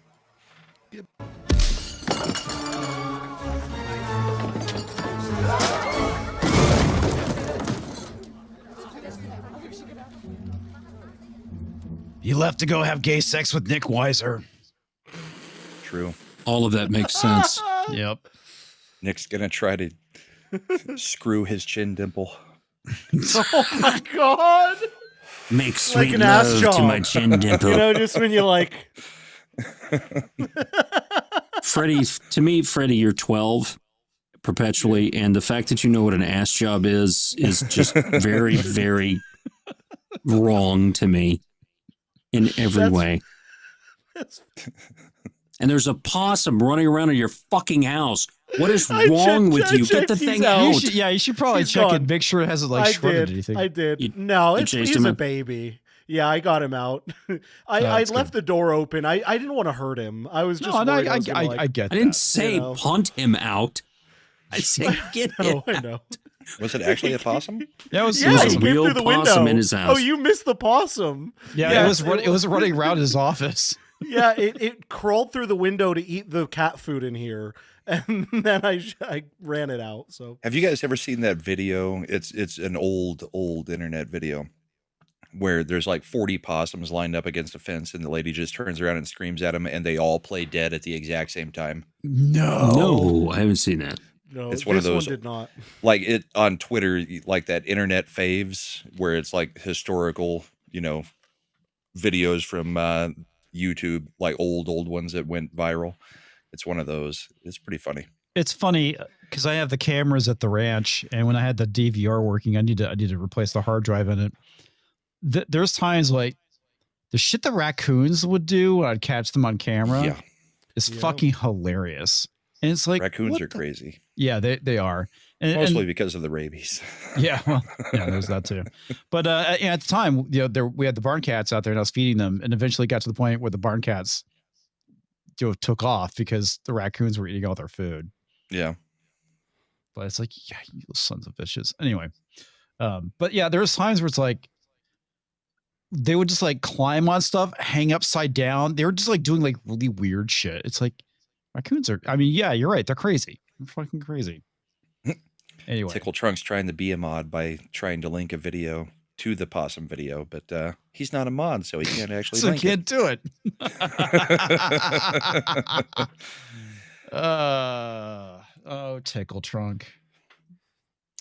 I got to go try and find that thing now.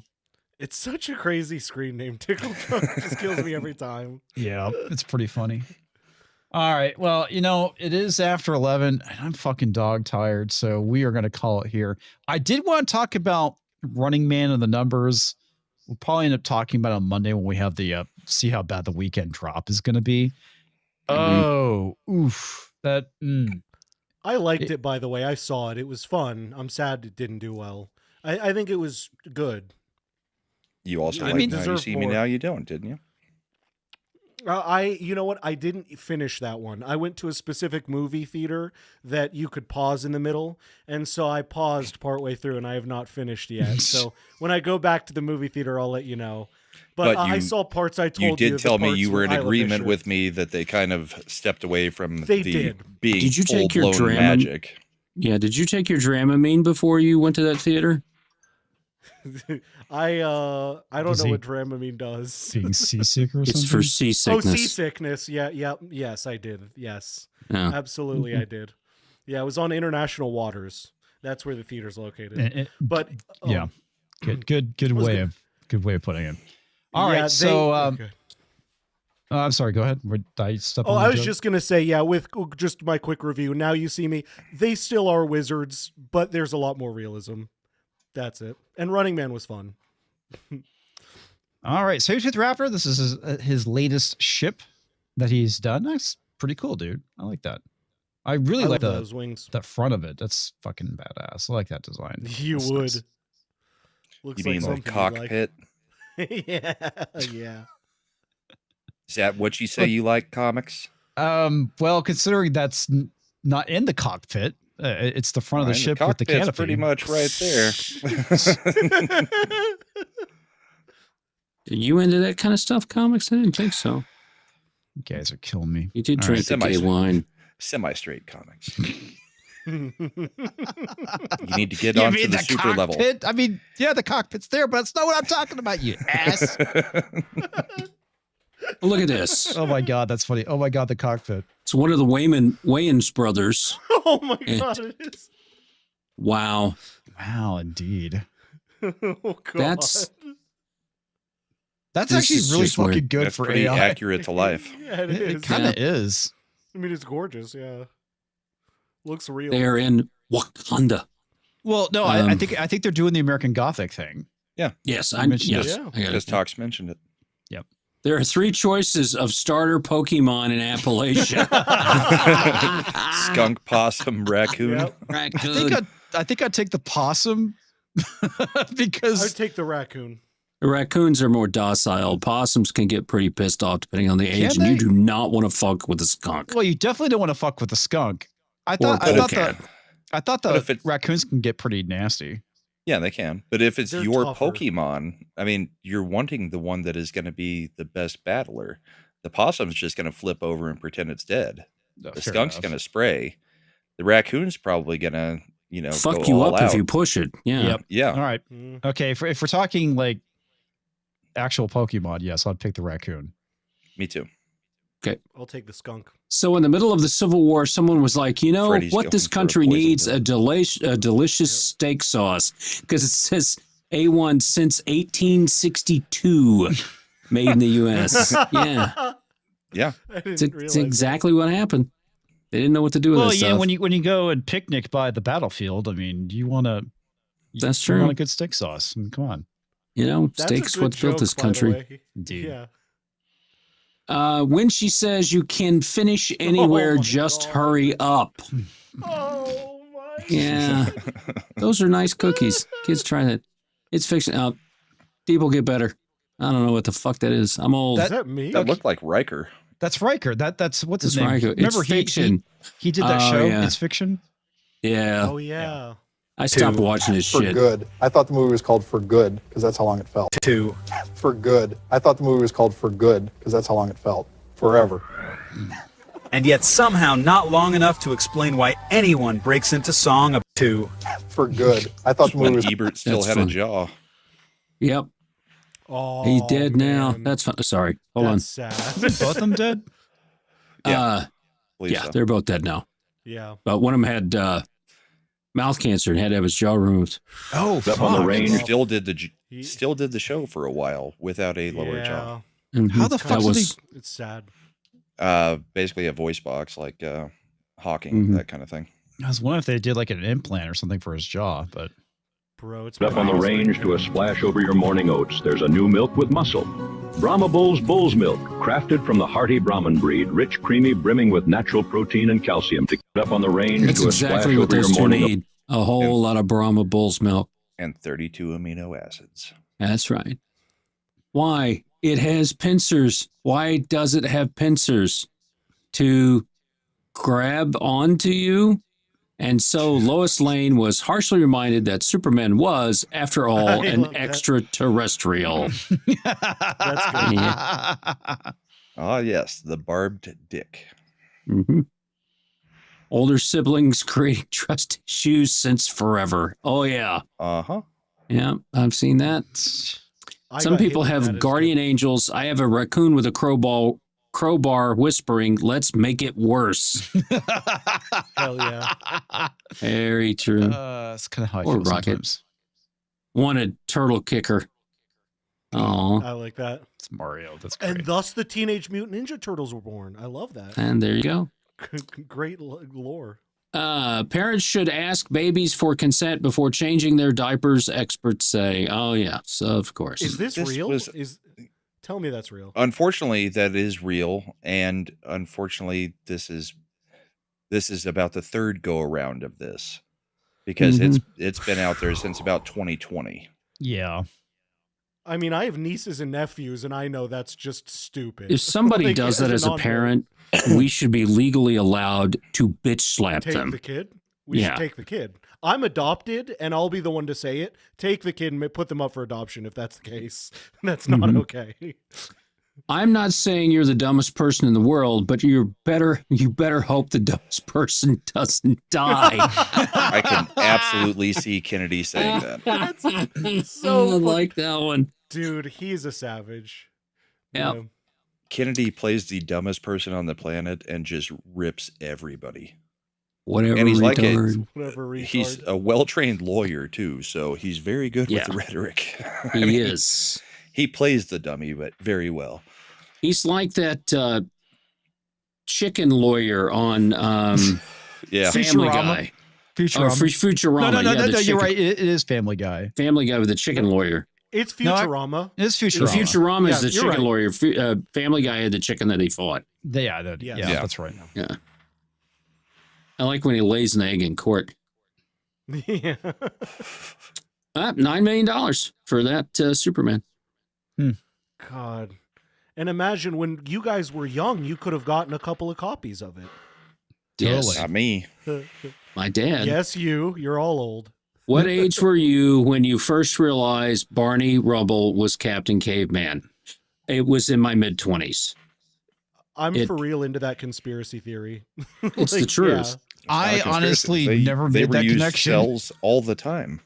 Oh, not even reusing cells. There's a whole lore people have put together that like his wife broke up with him. That's what he became.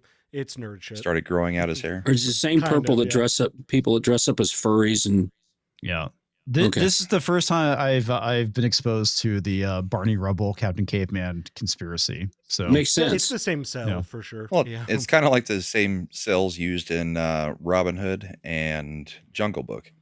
Like they full on recut scenes of the music scenes with Blue. Of course. Oh yeah, they had saving money. Yeah, you're churning out recycled crap, baby. The kids love it. Soundwave offers nachos and tacos. Oh my god, that's look at fucking that. great. Lego came out with a Lego Soundwave. I have to get it at some point. Oh wow. Yeah. My dad talking about any other animal. My dad talking about coyotes. Oh yeah. Fair enough. They're a problem. They come down my street every once in a while.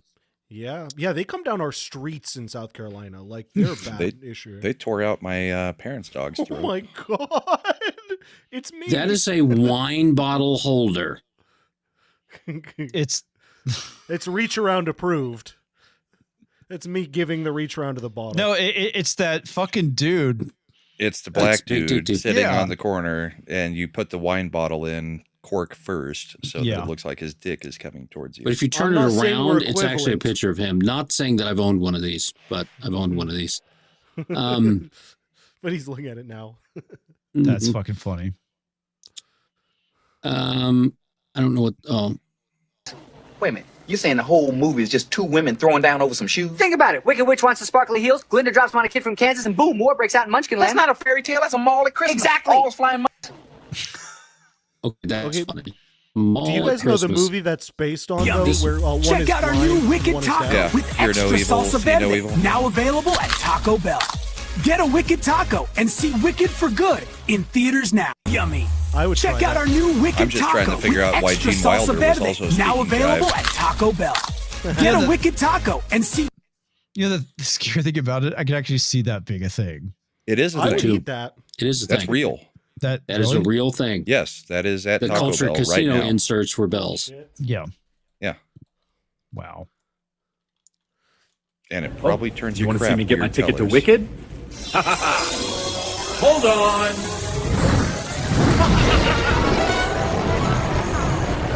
Oh, you want to? Wow. That's right in the room the wrong way. But, Mhm. Well, God damn that it, is I'm gonna how get one. culture does it. Culture goes the other way. Is it Culture's kind of funny getting that the turkey and Coulter's eyes look the same? Yeah. They Kind of both the had same that same expression. deer and head Yeah. headline. You know, it looks a little That's pumpkin. actually really his well little done. pumpkin. It is. I'm trying. You were a Muppet. What's happening over here? That looks like an ass. See, that's the turkey. And I think the turkey on him is supposed to be the apron, but it's got feet that are standing on the table. Yeah, on the so table, I'm yeah. confused. Well, There's and also also a like the turkey to the wall like, bottom there. just fucking disappears. It looks like the apron is a turkey apron, but the feet are touching the table. I can't look at that anymore. It kind of hurts, doesn't it? Yeah, I threw my back out. Oh boy, here we go. Okay, this makes sense because that's comics division, and you can tell because he looks gay. You'd be surprised what the world looks like from down here. Every cup's a cliff, every street a river, and the skyline, still worth climbing. You'd be skateboarding on a vinyl record. Yeah, I've got to cut some of these things. That's Robbie. No, I think this was Bell. Bell at 2. See, there's not. This is pretty funny because I've actually seen you do that. Let's see. No, you didn't. Rocky Mountain oysters in this dip, match made in the West. Brahma Bull's natural sour cream and onion dip. Cool, tangy, loaded with real chives and country flavor. That crunch with the creamy onion, so good. Dip a little, pile it on, and take It's Rocky Mountain. I don't like that she's eating bull's balls. Who cares? They're Me. delicious. His I'm balls Brahma are- Bull. Yeah, you're not supposed to eat this. You talking to like your A slight Never mind. slurping is okay, but chewing them? No. Look at this. Brahma Bull, sour cream and onion. God. That's. Have you guys had Rocky Mountain oysters where you're from? Hell no. Oh, that's not so uncommon here, to be honest. I've had it. It's okay. Well, it's not uncommon in Colorado either, but Fair enough. Freddie just admitted to eating balls. Oh, I've eaten And a lot mine. of. I've There we eaten go. penises, balls. I've eaten all of those things. you know No what? You never shame. admit those on the internet, dude. It's like you're And doomed. they Internet is belong to men. forever. You have become the very thing you swore to destroy. Padme's ass? No, a Sith. The fuck is wrong with you? God, Padme's dude. We just had that moment. It's over. That's good. I have the lubed ground. Oh, my God. God. When I make a noise in the kitchen, my dog, I want that. Yes, that is very true. My heart goes out to you. That's excellent training. People, is your American bully dangerous? Me sending them this. That's just Oh, culture. yeah. That's just a bulldog. It's okay. Bull terrier. Let's see. The one thing missing in God of War Ragnarok. Ragnarok. Sorry, is Yeah. what? Kratos? I don't. The wife? Kratos. There was something. What? I don't get it. Nah, we don't know. I think Oh, no, that's I'm thinking Kratos as Thor well. Ragnarok. Yeah, yeah. I thought they were Some of saying these- missing in Thor Ragnarok was Kratos. Oh, God, yeah, okay, But got it. that's not what it was saying. I'm not sure This what is all it was video trying to game say. shit, so I'm going to skip all the video game shit going forward because I don't know anything about it. In the end, Hercules, Meg, and other gods lived happily ever after. And then And then Kratos. Kratos comes in. Kratos comes in. Yeah, there you go. Let's see. More of that shit. I'm not. I'm not. Okay, But maybe. I see pineapples or something on boobs. No, it's just the Eye of Sauron. How God of War Ragnarok could have sold better. Okay. Okay. Yeah. Sure. Titties. Indeed. Well, there's titties in God of War, so. Hey there, baby. The American Dream, Dusty Rhodes, talking to you. You want power in a bottle and cream so smooth it'll make a calf cry? Brahma Bull's Milk. 24 grams of pure grass-fed muscle in every frosty sip. Hey there. That's actually pretty damn I good. love Tickle Truck. Click on that, you pussy. Tickle Trunk. Nice. He just Thank wanted to you. see the boobs. Yeah, That was a did. weirdly good one. You're welcome. That looks and sounds like Dusty Rhodes. That's scary. Oh, it These was look it like was they much hurt. too understandable to be Dusty Rhodes. That's That's fair. true. Yeah. Here's going. Yeah. Like. Tickle Trunk will be back in 5 minutes. Yeah. He's going to go pause that. Yeah. It's Canadian. Oh, it's Stargate. There's comics, and that's me. Or is that? Yeah, that's you. Yeah, And pretty sure that's me. Yeah, that's you. And oh, look, it's a nice little symbol there. This, if you take this one, it'll teleport you to where the only thing that you have for entertainment is Vagioni reviews. Tickle Trunk. I'm already I've already finished. I finished. don't waste time. I don't waste time. I'm in Canada, man of man. It's so culture. cool. Good job, Tickle GTA Trunk. 6 is releasing exactly 1 year from today. That's what we Sure heard. is. Okay, good. Sure it is. Uh-huh. I think pigs will fly first. That's Kathleen so there you Kennedy go, was Hayward. fired. Okay, Mike. Sure. Yeah. Right. There Like you a go. midget at a urinal, I was going to have to stay on my toes. One of the favorite lines. There. All right, that's it. That's pretty good. All right. We will start with you, Mr. Bull. All right. Tomorrow I'll be on Ascent and Art. Saturday we've got Bourbon and Boarding. And Sunday we've got The Bullpen. And apparently I'll be modding on Alex Stein's channel whenever I show up. I'm not going to do anything. He allows way too much that I don't know what I can actually mod or not. You might want to just He's ping like, him. He's like, I need some mods. And so he starts modding people that he knows who they are. And then he's like, you guys need to take care of this. And it's like, what? What on an Alex Stein show is off limits? I do not know, because I've watched his show. Yeah. But he's insane. So, yep. Night, everybody. Cheers. All right. Culture Casino made it to the stream finally. Oh, hello, everybody. It's me, Culture Casino. And if you'd like to watch a 40-minute, 6-minute live stream every single day, come to my channel, where I do a 6-minute live stream that takes 40 minutes, everyone. So please come and follow all my things. Culture's back on stream again. That's what I do to Culture. Cut him off. Is he done? Is he gone? Okay. Or Culture. Just everybody knew I did talk to Culture today. He'd resting up, so he wasn't going to be on the show tonight, but I have been talking to him on a daily basis to see how he's doing. So hopefully he'll be back soon. Tomorrow, you guys are doing Friday Night Tights there in Egypt. So you're going to be doing that, right? Well, Gary said the Wi-Fi is horrible, so I don't think Gary's doing Friday Night Tights. He's not going to be on, but we are doing. Az and Jeremy are going to be doing Friday Night Tights. Yes. Well, good luck, comics. Just saying, I'm sure Brian's going to call you all kinds of names, probably boot you off the stream. But yeah, enjoy that tomorrow, that Yell Fest. More than half the people on the show annoy me now. So it's kind of reached that point. You've been saying a lot more good stuff, though. So get in there. Get your licks in, buddy. More than half the people on this show annoy you. I know. All the people on this show annoy me. I was going to say everybody on the show annoys me. What are you talking about? You know what doesn't annoy me? The chat. Chat is always on fire. Great people out there. Thank you for listening. I thought you were going to say the only person on the panel that doesn't annoy you is you. Brahma doesn't annoy me. He's wrong all the time. Yeah, he's wrong all the time. That's not it. So there's a difference. Totally. He's a real man. As compared to you, who's a fluke?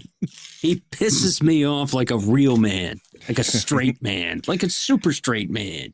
And then I just let him go off and don't push back, because you know why he pisses me off? Because he likes to see what happens. He's doing it for entertainment. No, you're not annoying. You're just Canadian. Yeah, fair enough. You actually tickle Trunk. You and Randall make Canadian school. Yes. I'm gonna talk to Culture. Maybe next Friday we could finally do another members watch party. So keep an eye out for that. Could be doing Cyberpunk tomorrow night again. Having loads of fun playing that game. I know that Roland probably can't stand the fact that I'm enjoying a video game, but whatever. Enjoy some credits. I'm gonna go pass out because I'm fucking tired. I had started a chat earlier, but we didn't pull it up. But Argentum's birthday is tomorrow. Oh, 35, I believe she said. That. I'm going to be at the midpoint between 30 and 40 tomorrow. And I'm starting to hang out here. What am I doing with my life? Exactly. I ask myself that same question right before we go live. Happy birthday to you. Happy birthday, Argentum. Happy birthday to you. But seriously, happy birthday, Argentum. Thanks for hanging out with us. Than comics too. What? Yes. Thanks. Also, Ruben Christopher Haynes for celebrating 18 months as a member. 18 months. I know. Hey, Ruben. You had like a chat in there too. I should have starred. I'll go. It was just a member chat. Just said you sucked or whatever. I don't know. I discovered new math. No joke. I call it love algebra because I am the love doctor. As well, on December 21st, 2025, the Sun will give a show for the Galactic New Year. I have 15 patents coming.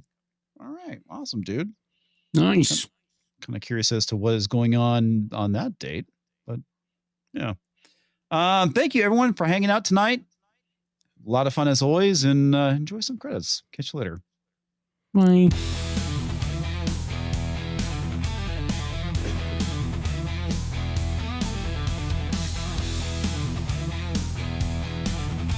rock and roll. Indeed. Oh my God, it's almost midnight. It's almost 1 a.m. where I'm at, and I'm still rocking. You're also younger and have the energy to do it. People says F&T isn't going to be monetized this week then, and that is correct, because last time Az and Jeremy ran it, it was completely demonetized. I believe that. So two after says, Tox, what's your favorite Bond title I sent in tonight?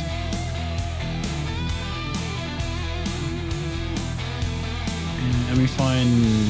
Just got to go back and review the super chat. Here we go. Thunderbuns. Yeah, 100% Thunderbuns. Moodraker's Live and let wide. Live and spread wide. That's better, actually. Live and spread wide. Yep. That's the Live and Spread Wide, the Freddy Reach Around story. Live and spread wide. Bow. That makes it sound like you're spreading yourself wide while you're also giving a reach around. So there's another person involved, or two other persons involved in that case. It's not really for you to ask these things of me, is it? That wasn't my personal life. It wasn't so much a question as it sounded like you were making an admission. Well, no worries. I'll answer in detail. No, please don't. Yeah, I was going to say, please don't. Please don't. There are certain things I don't need to know. And that is many of them. It's like the end of Hangover 2. It was beautiful, Stu. I came in you and you came on the floor.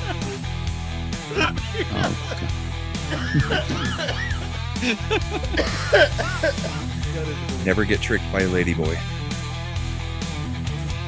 Oh, not again, that's for sure. Damn.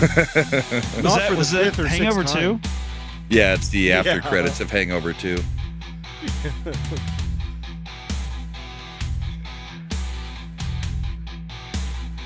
The one I thought was funny. I got your super chat. Yeah, I did. Yeah, we showed the ship. I literally just. And we did the Bond movie title. Yeah. Just now. I just reran that one right there. And we went Thunderbuns. Yeah.